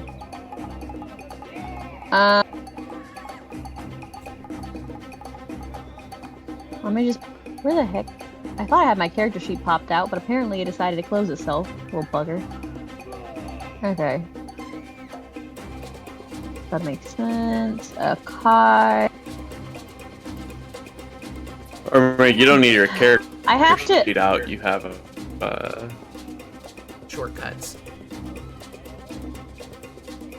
forgot 2 character sheets. So I'll always have stuff out. Anyway, and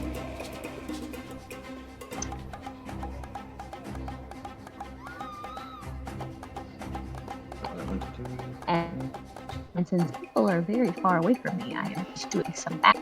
You know. Well, remember your That's too far. your It's also too far. companion here has the Beast Charge ability, which allows them to stride twice and then attack. Ooh. Well, that's twice. Is that only one action? It's 2 actions. That's a good question. Is that 1 or 2? It's 2.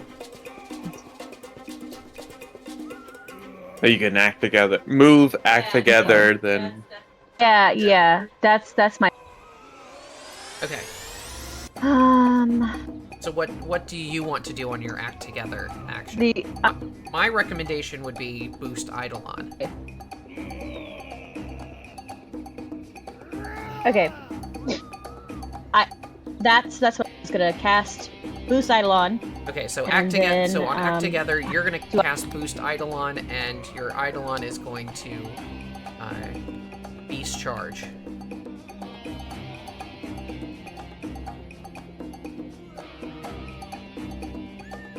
So let me pull up that effect.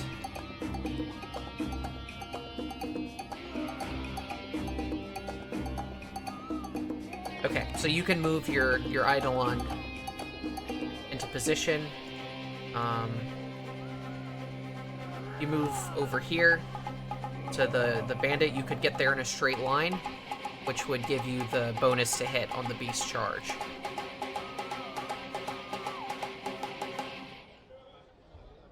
Sarah, Yes. we are just acknowledging that's true. Sorry, you're cutting Right. out, honey. What was that?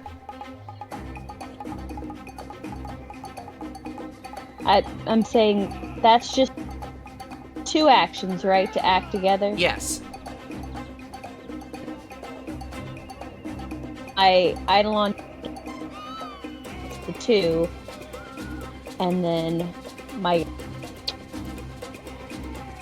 Here's my question: do you need to use that? If you're using 2 turns for act together, do you have to use 1 turn before you use the 2 for act together? No. Or can it be done after? No, you can use act together at any time.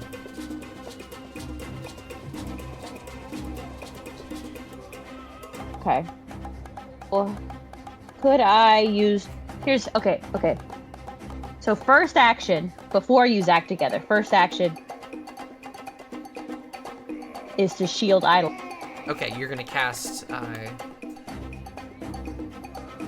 Protect Eidolon or Protect Companion or whatever it's called. Yeah, Protect Companion. Yeah.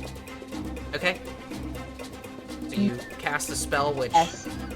And then use the other 2 actions to act. Okay.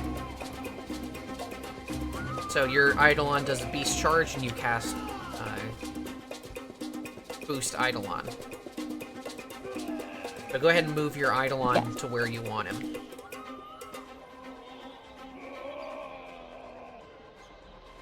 And he charges up. You see this. I think that was the spot, right? Yeah. Doo-doo. You see this like giant fox the size of like a large dog, just like barreling through the crowd, and it charges up to this bandit and goes to strike. So go ahead and roll an attack roll for your Eidolon.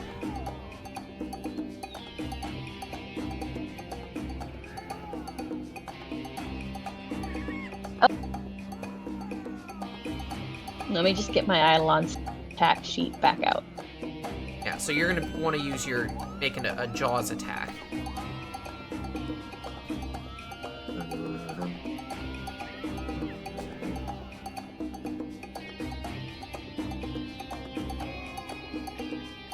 No, not that kind of Jaws.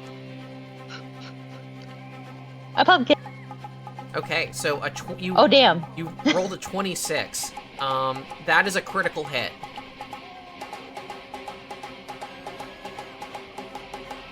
Go ahead and click the critical button. Oh wow.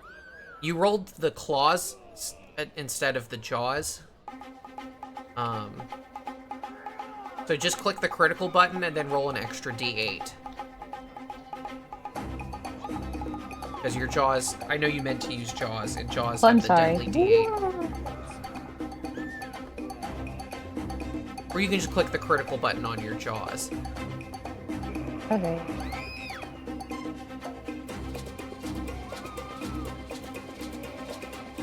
Okay.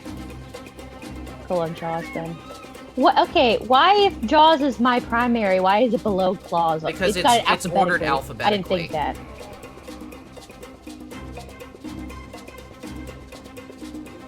I don't like that.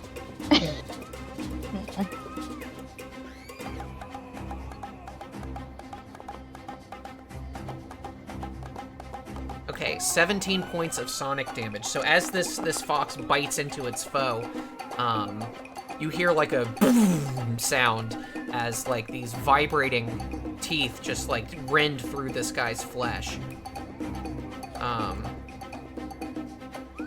He had 12 hit points.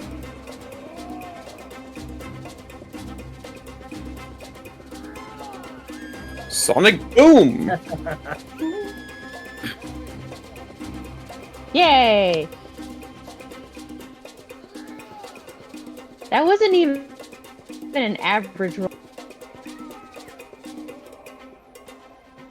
No, Average is like 20. yeah. So yeah, you just like pounce and then tear straight through his jugular, and he collapses to the ground in a pool of blood. Next up, it is Lacriman's turn. Yay! Okay.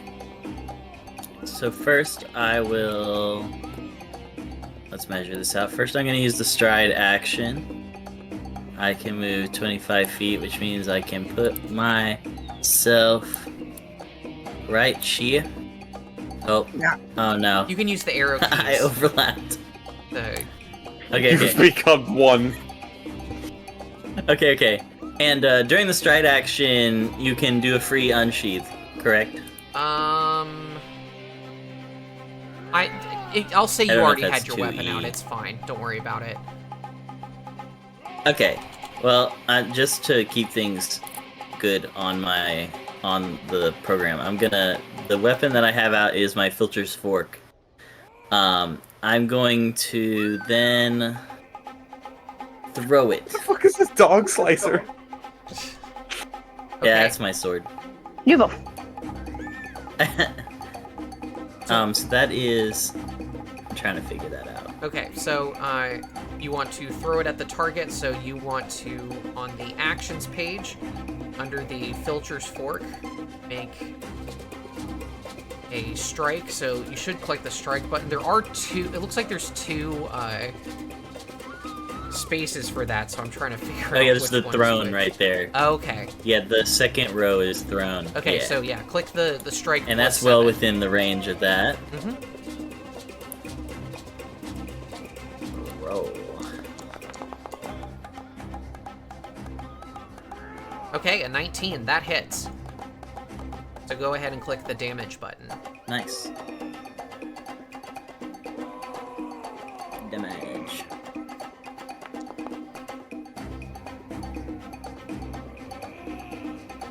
So that's... 4 points of damage. Alright.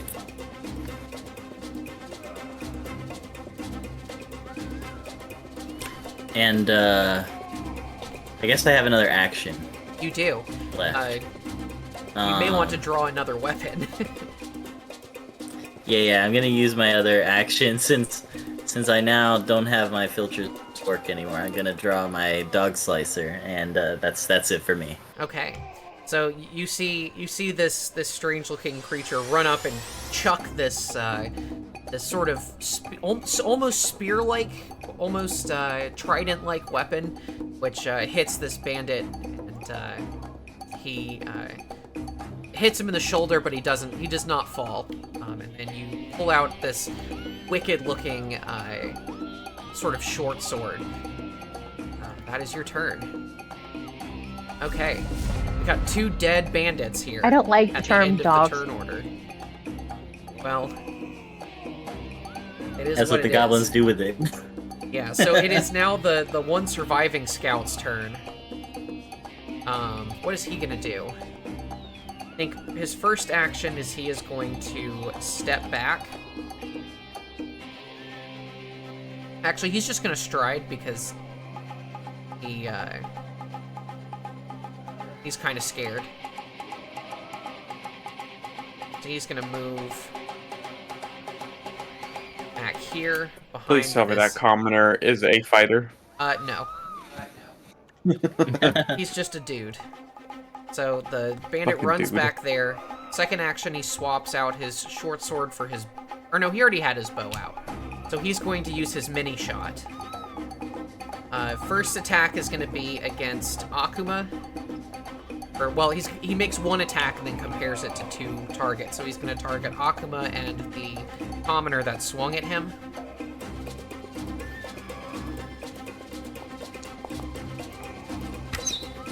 So that's a 21 to hit. That's gonna hit the commoner for sure. Akuma, does that hit you? It hits me. Okay. Yep.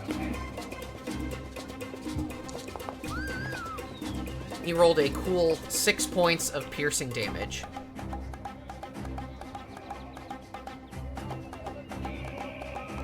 He just pulls 2 arrows out and shoots them off, Robin Hood style, and hits both of you.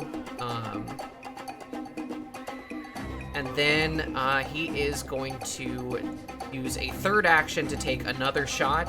This time he's going to shoot at Lacriman, but he probably won't hit. Yeah, he rolls a 0 total. It just flies over your Fuck. head and lands on a roof somewhere. Now somebody's got a free arrow. That is his turn. It is now Sheeta's turn.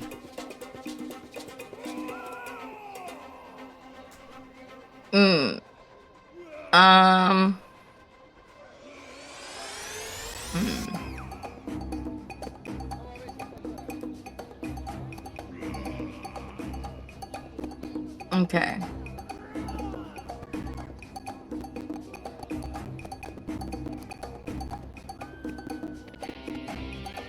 Is anybody injured?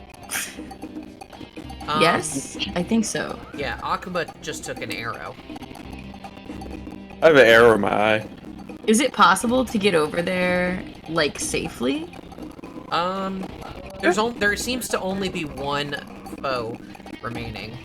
Take frightened off of him.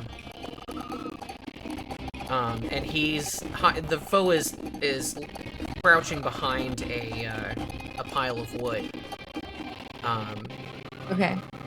So, it's not his turn, so if you run, you're not going to get shot at immediately. But you may get shot at later. I run over to help with the arrow. Okay, so let's see. With the arrow injury. You are 30 feet away, so it will take 2 actions to run over there. Okay, perfect. I'm coming! I'll move you there. I'm just picturing the Oh, scuttling. there's a bush. I was trying to figure it out. It's okay. Thank you.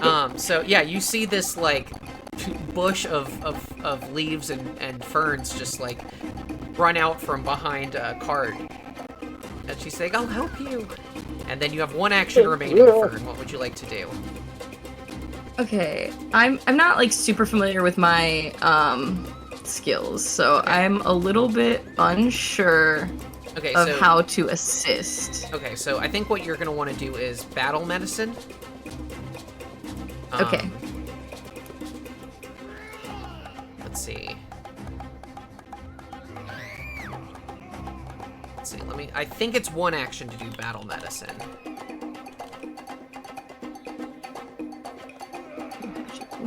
Even in combat, attempt a medicine check.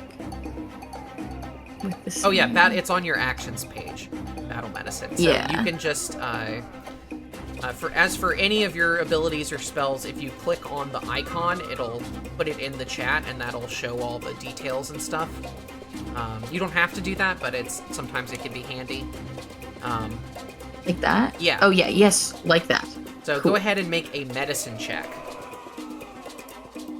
So on your proficiencies tab, where it says medicine, just click the little die beside that. And we'll see how well you do. I got you. On my efficiency tab, and I have to. Sorry, I have a hard time finding things in lists because I'm dyslexic. It's okay. Okay, I found it. So then I just roll. Yeah, just click the roll button beside that. Oh, Ooh, natural 18. Oh. You almost I am get a good critical healer. success. I believe. I think the DC is 15, so if you succeed a DC by 10 or more, it's a critical success. Likewise, if you fail a DC by 10 or more, it's a critical failure. So a success is... on a success, you heal the target creature by 2d8. So roll 2 d8s, add them together, and that's how much healing you provide. Hello, I'm the creature. so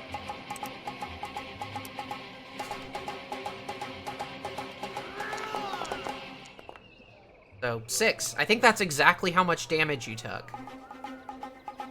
Nice. you should feel a lot better now.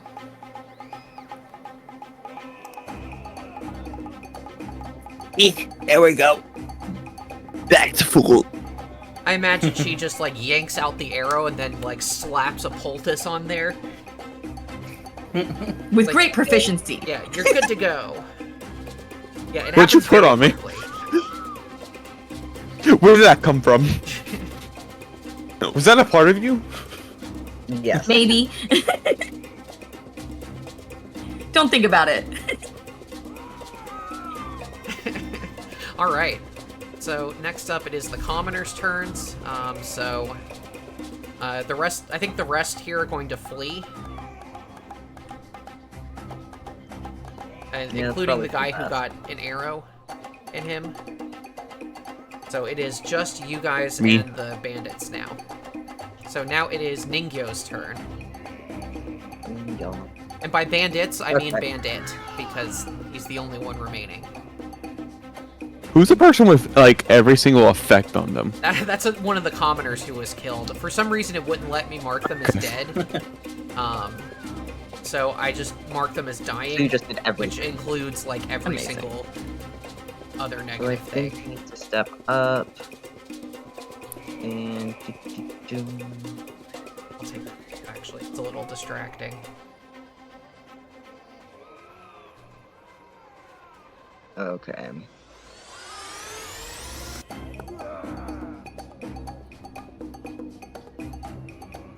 This is a cone.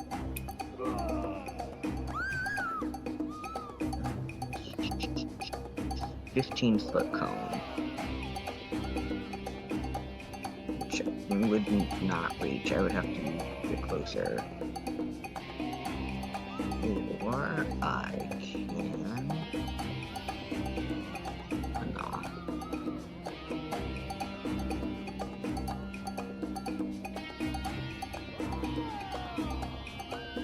What the two you? Hello? Yeah, I am just gonna... Oops. Hold on. I'm getting used to this. Getting used to this. No. How do I place a space? Is that right click? I can't right click while I'm holding down. Control click. Okay.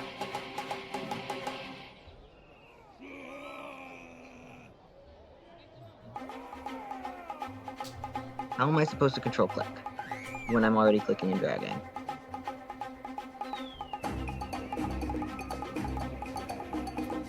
Click the square button next to your name, or next to the little character portrait, where you can select yourself.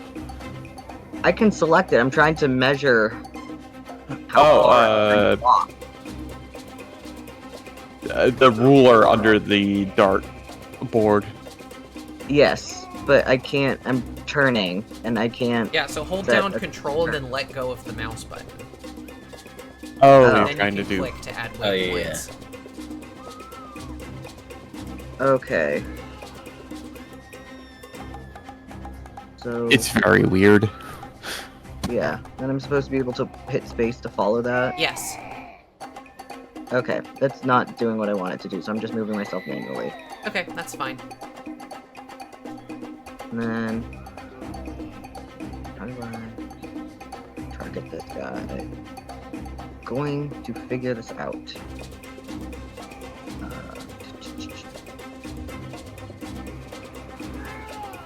Okay. Does that mean I'm attacking him? I guess we'll find out together. Or I'll find out. Y'all may already know. I'm gonna. Okay. Alright, your Yes. turn. Omayomo. Shinderu. So they have to make a fortitude save. Yes. So you basically coughing up grave dust. Spooky. Okay, what is your DC? My DC is 16. Okay. But he rolled a 17, so he gets a success. So he's gonna So take half success. damage. Half damage and no persistent damage. So we are going to. So I think that means I he's don't care. gonna I'm take. not going to place the cone. I think that means he takes 1 point of damage.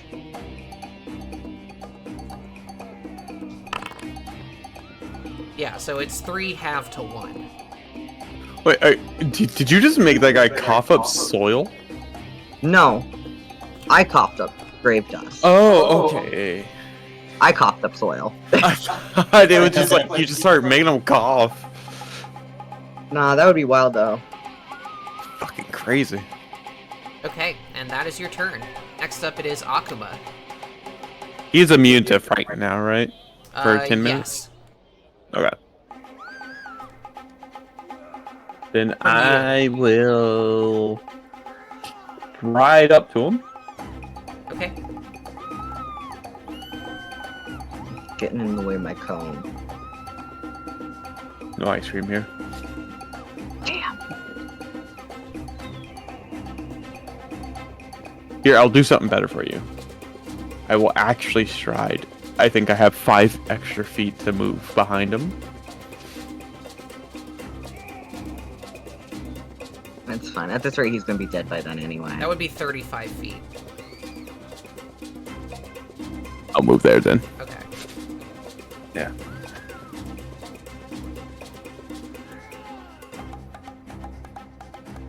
Attack. Okay. Katana style.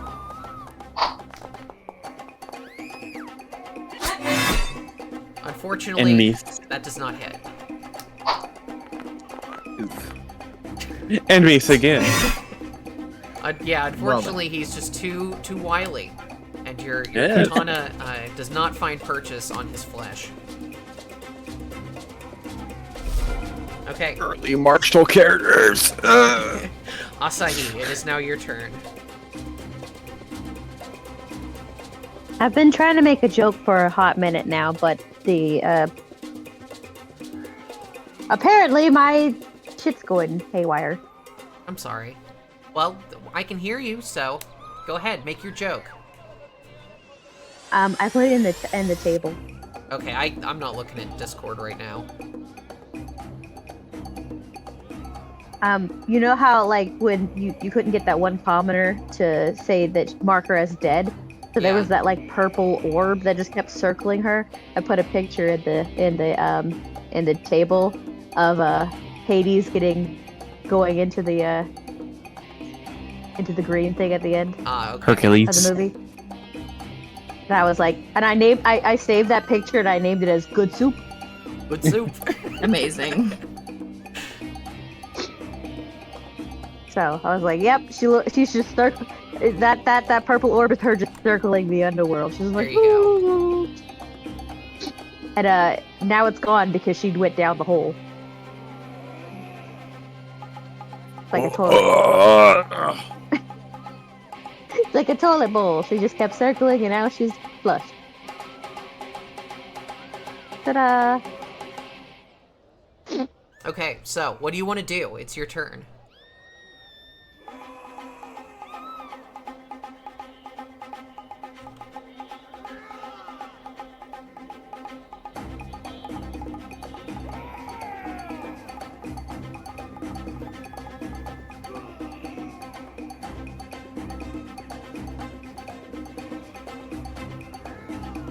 Abby.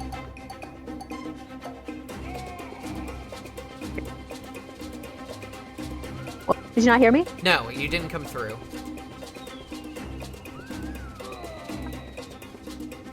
Oh. I was saying... Did you hear me? No, you kind of broke up again. No.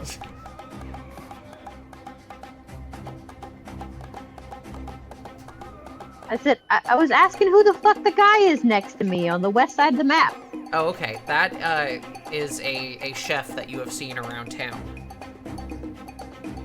Oh. They're not. I didn't think he was a bad guy because he had a Throw a name. chef at them. Yeah. Yeah. Alright. Oh. So yeah, the only assailant that you can see still up is this guy over here.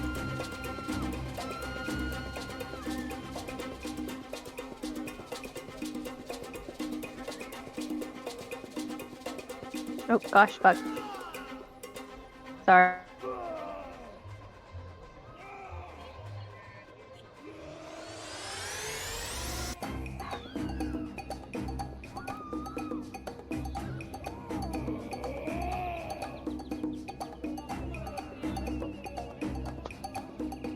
So yeah, you could beast charge again to get up to this guy. You could just do the same thing as last turn.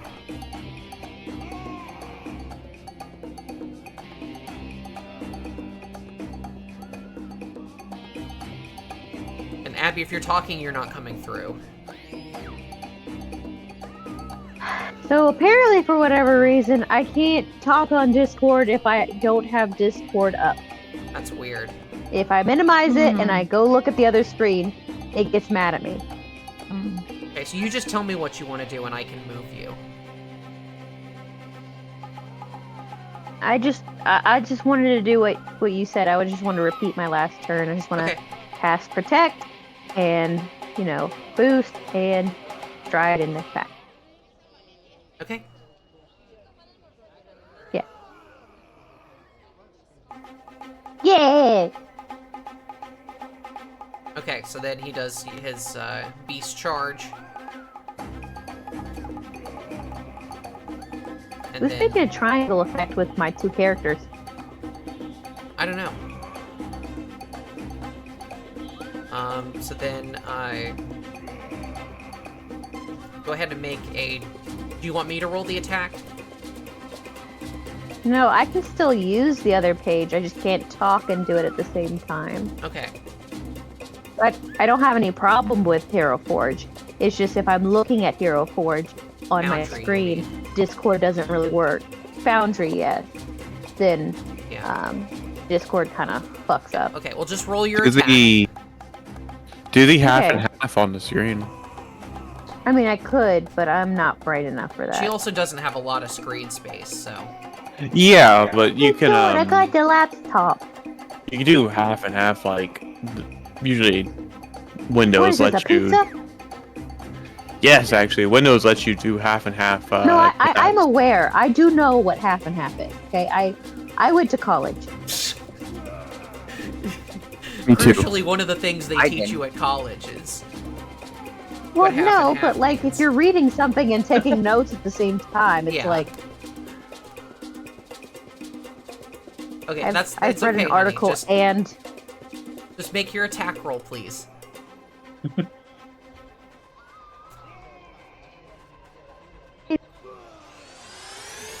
Funky D. Luffy.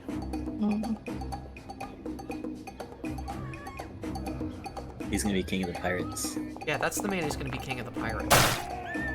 Pumpkin. All right, a For the 20, One Piece. 20 hits. Go ahead and roll damage.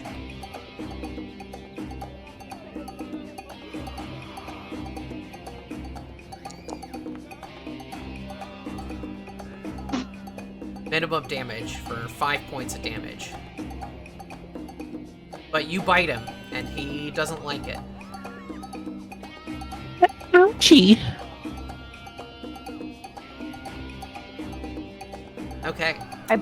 I say bite him, and the Eidolon goes, I can't find his arm. I think this is an arm. Bite him. Okay, it is now Lacriman's turn. Okay.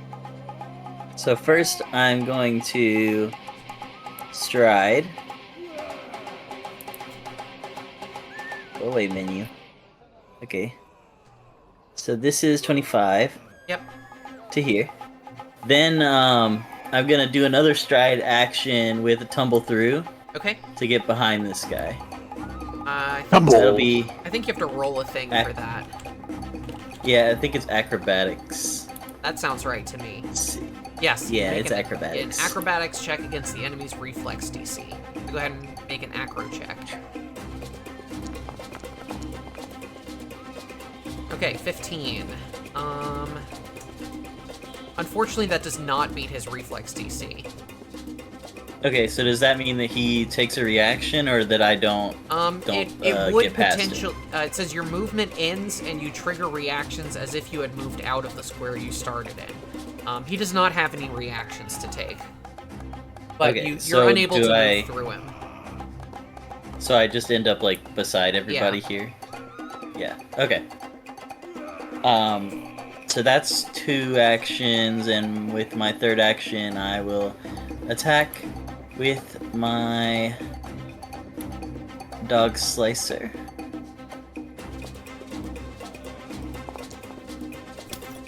Ooh, Oh, a natural Oh, 1. shit. Unfortunately, you were unable to hit him. You had this whole like tumbling and slashing maneuver planned, and you kind of just run into his leg and tumble back, and you swipe at him, but it does nothing.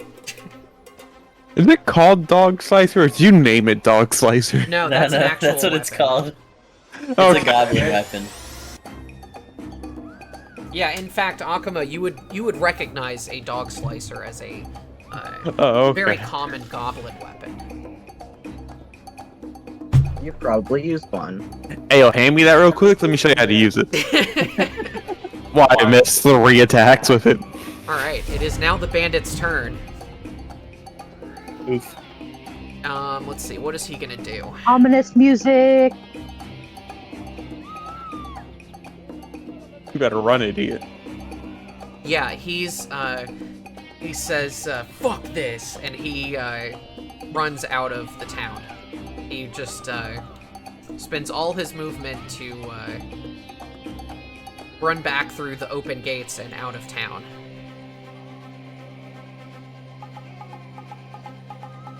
Does he leave my my fork behind, or is that still stuck in him? No, it like hit him and then fell down, so Okay, it's okay. not stuck in it. Nice. So, yeah, he runs away. Is there a chance to possibly keep on running after him? You could, but he's really fast, and actually, Me too. if you run up to the gates and watch him, he like bolts off into the nearby woods, and you think it would be a whole effort to try and track him through the woods.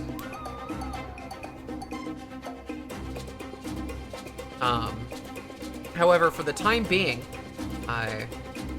it seems that there are no further combatants.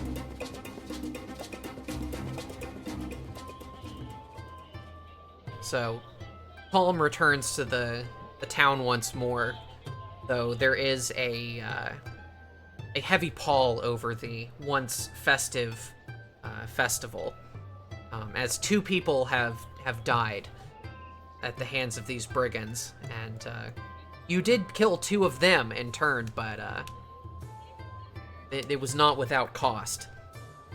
And I think we're going to take our break here real quick, and we will be back in just a little bit to see what happens next. Ooh. Can I say something real quick? Hungry. Sorry, what was that, Abby? Oh, but now that all the bandits are either dead or left, I just want to say this real quick. My Eidolon kind of just like paused at the one she bit, and she's like, "Me eat." And I will pray over the dead. Okay. Press F to And, pay respects. She just kind of goes, "Me eat." Yes. and is just like waiting for someone to go to tell her she could eat this thing. It's like, Okay. me eat. Well, we will come right back to that. So we'll be back in just a few minutes. Give us a chance to stretch Okay. and take care of stuff. I see Galaxy Impacts X holding out for a hero with Luffy, Monkey D. Luffy's grandfather on it. Okay, and with that, we're back. With So, whatever the hell Tyler just said. So, we are all good to go, and we jump back in. We left off with the aftermath of this gruesome combat. Some bandits wandered into town, made a big, swaggered around a little bit, threatened the townsfolk, and then a fight broke out. 2 of the townsfolk were killed, but you killed 2 of the bandits before one got away. What would you all like to do? Inspect the bodies. Okay. Yeah. Oh. Okay, so there are 2 bodies remaining. Each of them has a short bow and a short sword on them. As well as 20 arrows each, and they each have a suit of leather armor. I meant the bodies themselves, as in, do they have tattoos Okay. resembling a gang of sorts? No, they don't. In fact, they look, their clothing is, like, kind of a bit tattered, a bit, roughshod, and you look at their boots in particular, and they are very well worn. There is all sorts of, like, plant matter and dirt and whatnot that is just caked all over them. It looks like these people have been out in the wilderness for a while. However, you look over one of the bodies, and they have a rolled up piece of parchment. See what looks like maybe a scroll or a letter or something. Can I read it? Okay. So, let me show you what it says. Oh, thankfully I can read it. Yeah, it is written in a sort of terrible handwriting, but it is legible. Let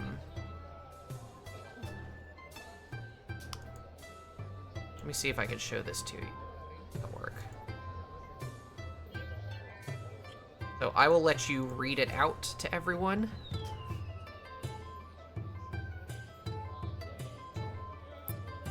I'm not sure what this comes up as to you, but you can take a look. Alright, I got it. Greetings, pathetic fodder of Daizo. Your worthless town has caught the attention of the mighty Akira the Wild Dog.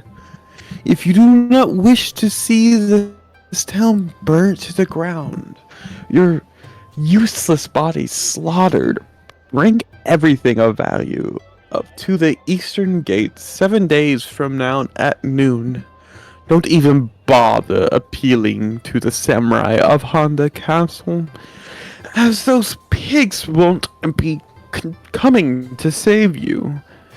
And don't bother trying to flee town, as my men are watching the roads out of Daizo, and kill any cowards they find. Akira-sama looks forward to seeing you soon. That sure was a voice that you read it in. One of the voices. I liked it. Was it a good one? Of all the voices I've heard, that was one of them. I somehow missed what it was that Tyler was reading. Like, I heard the speech, but what was he? This was a letter on a scroll that was found on the bodies of one of the bandits. Wait, were they Okay. supposed to tell us this, and they just like said, "Fuck it, we ball or something"? That's what it sounds like. Could be. Or we fought them first, maybe. Well, Did we fight them first? They didn't even give the warning out. So the Well, idiot in town's gonna die. Meanwhile, I help myself to the short bow and arrows off of one of the dead bodies. He won't be needing this anymore. Of course not. In fact, I will put all their gear onto the party loot ledger. Hey. So if you Hey. bring up the actors tab and you see where it says the party, there is a button that says open sheet. It's sort of like a page looking icon that brings up the party page. I don't really know what to call it, but it's it was all the party members. It lets you, and then most importantly, the far right tab is the stash, which is where all the shared party loot go. Excellent. I love that for us. Yeah, and it shows everyone's stats and what they're good at, health, ACs, and Dark vision. Or Yeah. normal vision. None of us have normal vision. Good for us. we're not normies here. We have 2 plants with us. That's true. And a doll. True. And how does one claim something from here? So if you want to take it, you can just drag it from the stash onto your sheet. And if there's multiple of it, Alright, I think it'll ask you how many you want to move.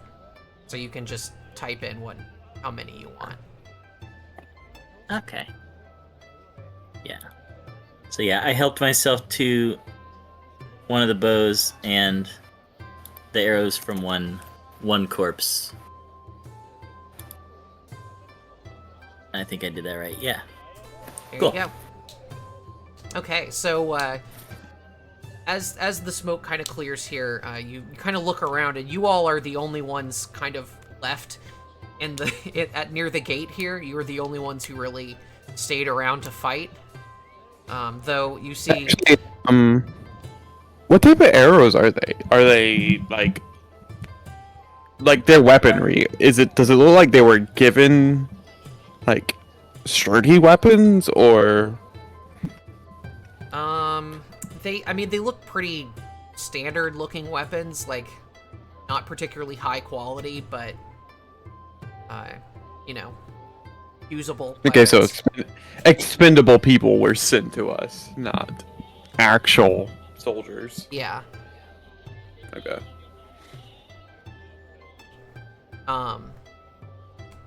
Yeah, these guys, it honestly, actually, do you have warfare lore?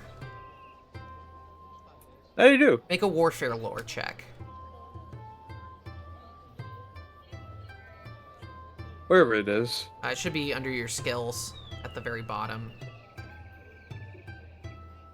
Oh, big stretch. Oh, you don't It have it under your is lores. not. I think you get that from your background, It though. should be, right? Yeah. Yeah, I'll add from it to Warrior.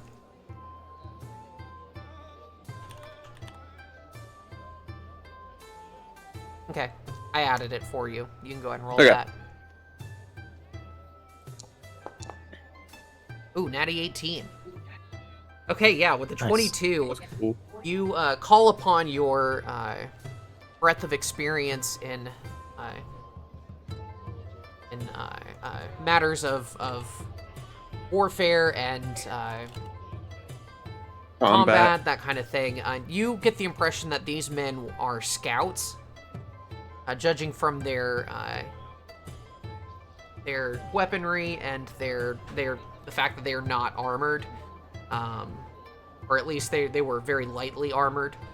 You get the impression that these would be scout troops sent to survey areas and deliver messages. You get the impression that these men may have been sent here to deliver this message that you recovered, but the way they acted suggests that they lack discipline. You lack I will discipline. announce that this is probably a test of the defense of Red Bean Village. I can't remember the name of the village. Daizo. The Red Bean Daizo. Village? What the hell is Daizo. Red Bean Village? Big fan over I mean, here. it's not far off. Yeah, no, it's... Daizo means soybeans, actually. Soybean, sorry.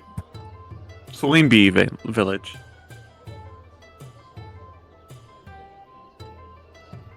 So, I take the opportunity to introduce myself to the fellow combatants.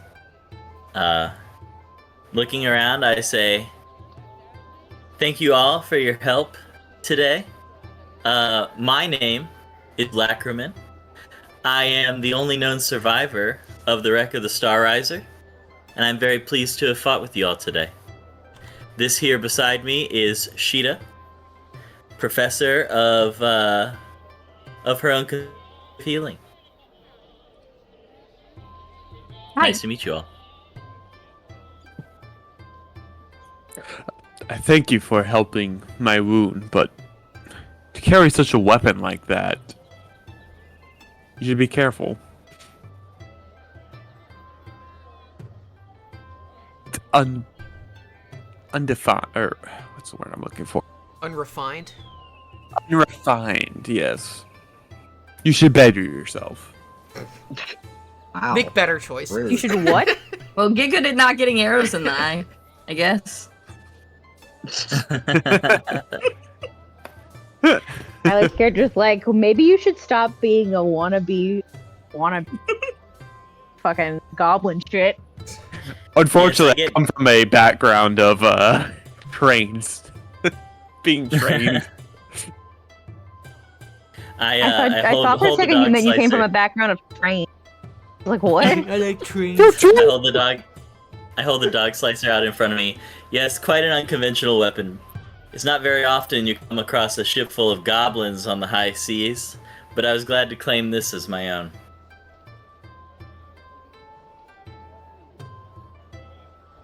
Anyone else want to Wait. introduce themselves? Or say anything?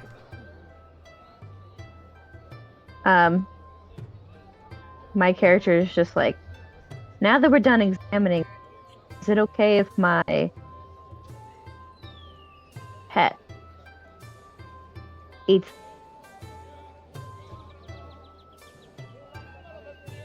Okay, so you ask Lindsay, you ask if it's okay if your Eidolon eats the corpses. No, God Yeah. no. What? is that a thing they can do? I ask out of character. Well, the corpses don't belong to me. Oh no, I don't think they belong to anyone. I just wouldn't want anyone to be upset at the disgusting state of it.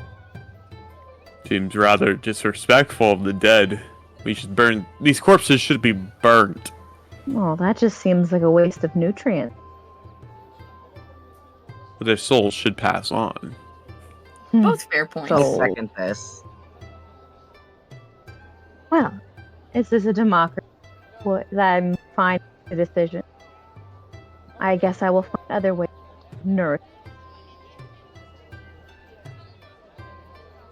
Okay, but Akuma seriously, would do not. Eidolons eat? Somebody No, answer. can't. no, they don't. They don't need to. But They're just an extension of herself. Listen, sometimes they're just hungry. That's They what I can want thought. Just little hungry guys. This is sometimes you just. It's like when you're not hungry, but The more so thing I'm curious of is the doll that casted magic, and I will like kind of push my hilt towards its head to see if it lives, if it reacts. It steps back. Oh. Like, does it look human or does it look like a straight up doll, like a It looks like a doll. It's a porcelain doll. No, It's a okay. porcelain doll. So Ryle is gonna come up and he's gonna check on the doll. Be like, I need to figure out voices for these two. you do. Mhm. But it's okay. You don't No. have to.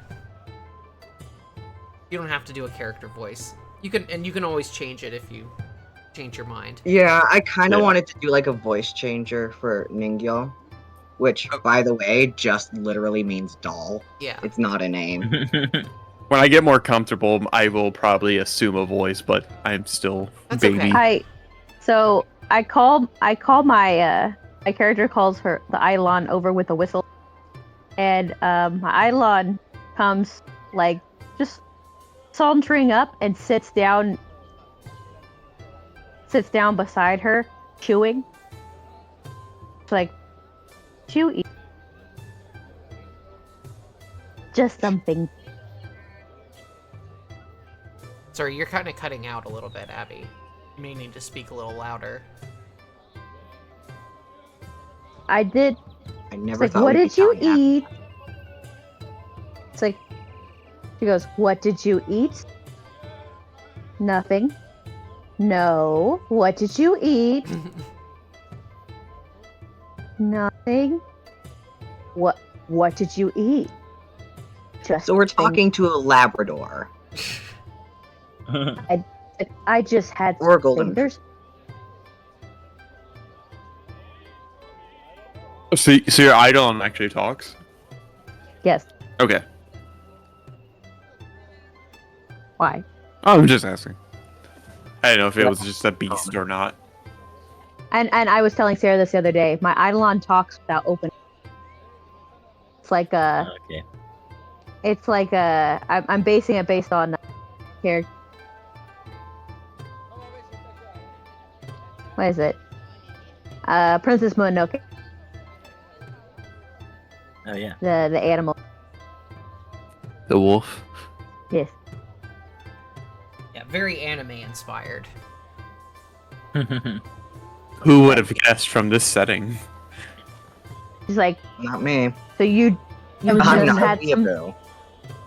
So you just had stickers, that's all? Yeah. I stopped. You told me not.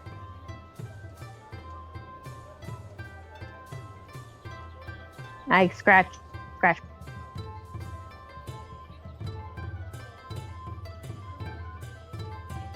Am I coming Scritches. in fine? Yes. It's okay. You So are quiet for me, but that might be because I always turn the volume down for you because loud. And I say that with affection. yeah. No, Abby is very Deaf. she speaks very loudly. I Yay! have push to talk on. So Oh, you have push talk on? I'll be louder then. What does that have to do with anything? I don't want to be picked up on his mic.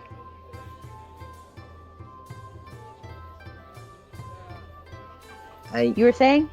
No, I think he was mentioning what's the eating thing have to do about anything. Character I'm growth not and development. playing. Okay. You were saying, they, Sarah? they don't need any fingies. okay, so yeah, so as you guys are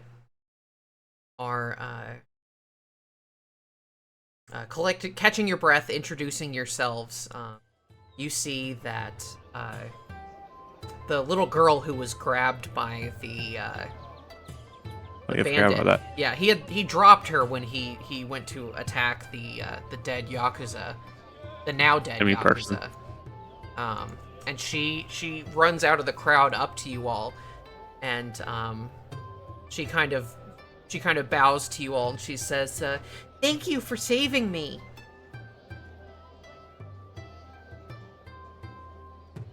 Ningyo just kind of tilts its head.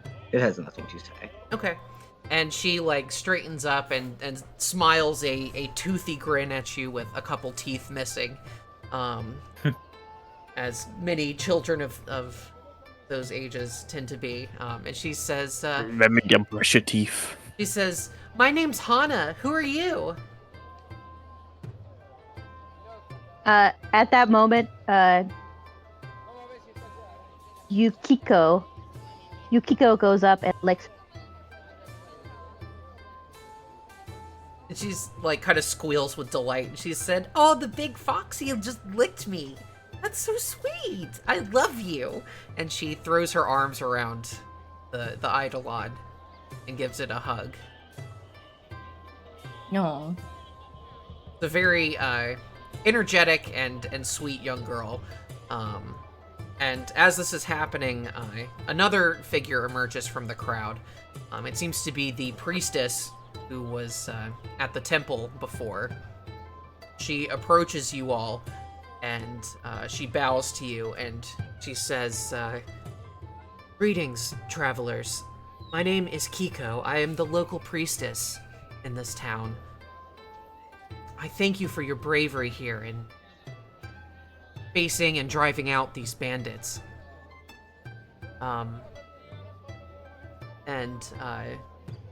She looks a little unsure of herself. She's kind of young.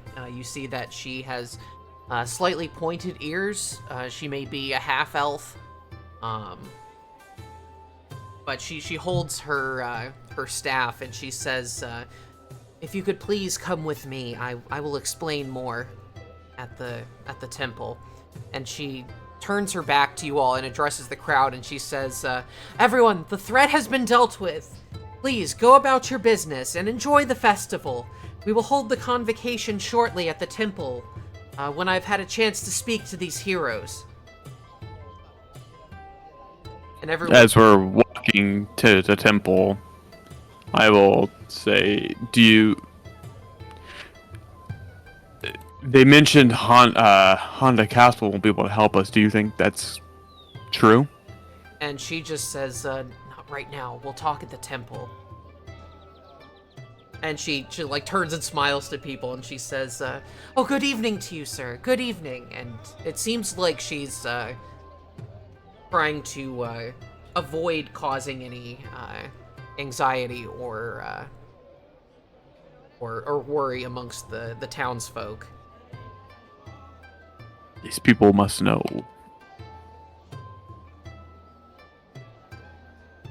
She says, yes, in due time, but we must talk first before we incite a panic.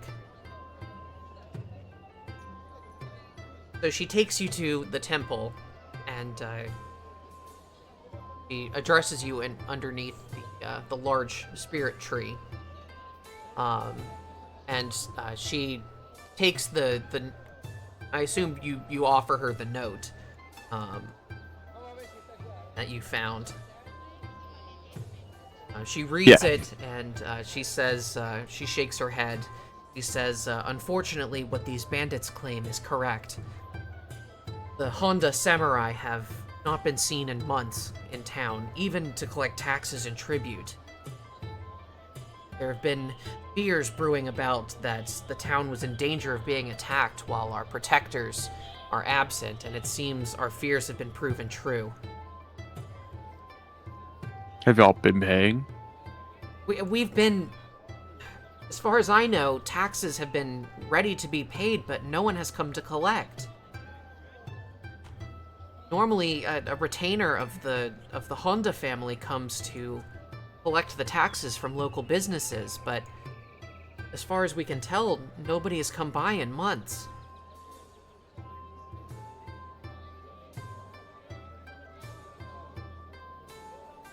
And as she speaks, you notice a leaf just like falls from the tree and wafts its way through the air and falls to the ground beside her.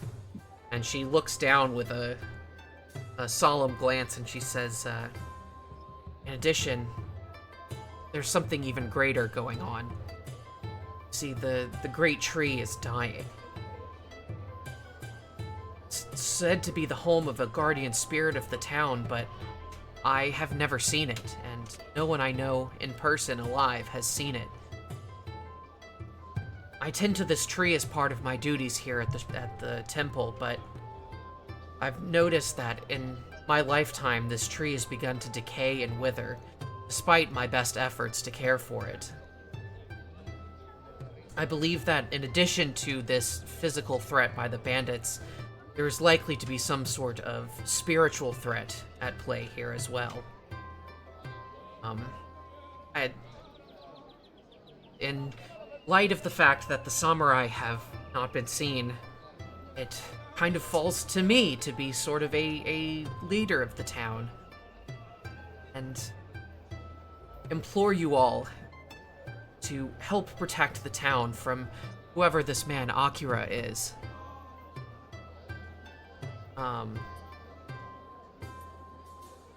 Spears won't protect this town. You must train these people.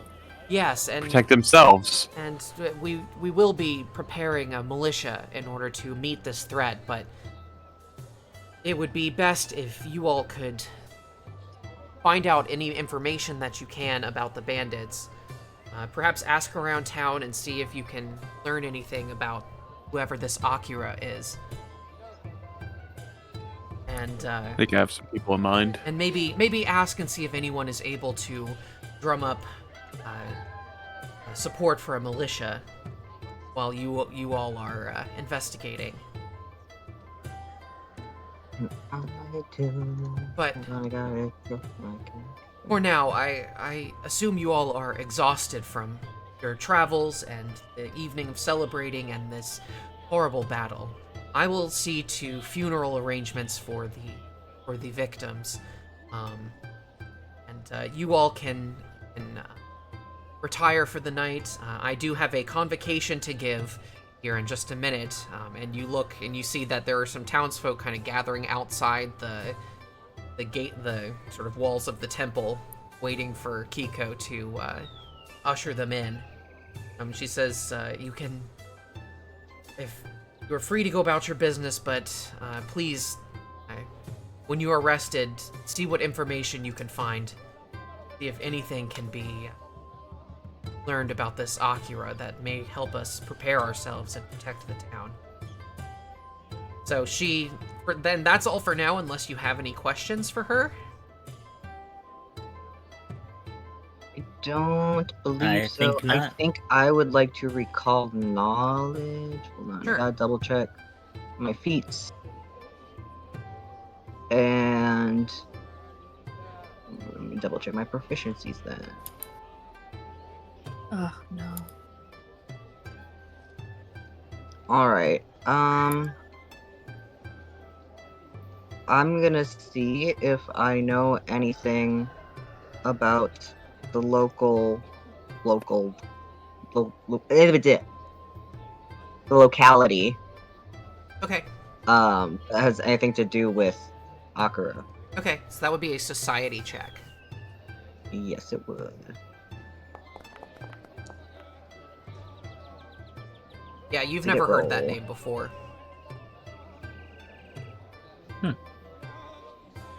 But Did perhaps in the morning you something could spend froze, some time because that asking did not around even and tell me. gathering information. Yes. Can I check Lackerman on is my bedroll?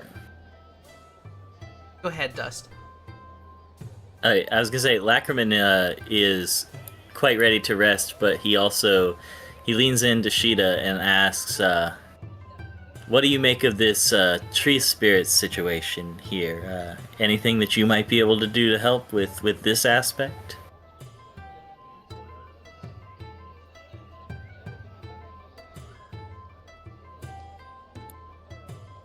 Fern, you have a high perception, and I believe you have some nature skills, so you may be able to glean something. Yeah, Yeah, if you- I'm sorry. Perry actually Perry turned my computer off, and I'm having to log back in. I'm Oh, sorry. that's That's okay. what I'm. Oh. There's one button on my keyboard that turns my computer off. That seems like a very dangerous button to have. Harry is It your- is. Okay. If you want, I can roll for you, or we can just kind of vamp here while you get back up and running. So, yeah, So I'm sorry. it's okay. Essentially, like, if you wanted to, there's an action called Recall Knowledge, which allows you to basically just find out what you know about a certain subject. And in order to do that, you can roll an associated skill. Sometimes there may be multiple skills you could roll, and depending on what you choose, you may learn different things. For example, in this case, I would allow either a religion or nature check, but you may learn different things based on which one you roll. I think I'm gonna do a nature check. Okay, that's a 22. Hey, that's pretty So, good. yeah, on a 22, you come up to the tree and kind of look it over. You can confirm that it does appear to be dying. However, there are no telltale signs of, like, disease or pest infestations or any sort of, like, botanical, biological cause. Something just seems to be causing the tree to die, and it's not physically apparent what it is. Odd. The tree seems to be dying, but there's no obvious cause. So you think there's probably nothing, physically that anyone could do to care for the tree that would fix it. There's something beyond the realm of gardening going on here. Right. I'm gonna reconnect to Foundry real quick because things are not happening. Yeah, that's what I was doing, but for a different reason.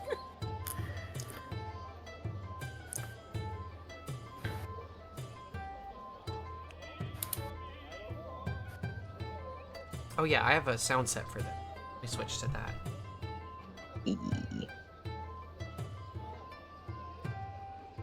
Is this the same night, by the way? Yes, this is Okay. this is all the Okay. same night. Nothing has happened yet. Had to step away for a moment.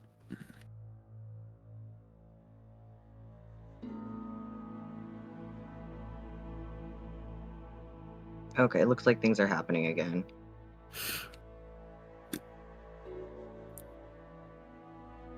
Okay. Um, So yeah, any questions? Anything else you guys want to do right now? If not, we can kind of keep it rolling. I'm guessing I'm good.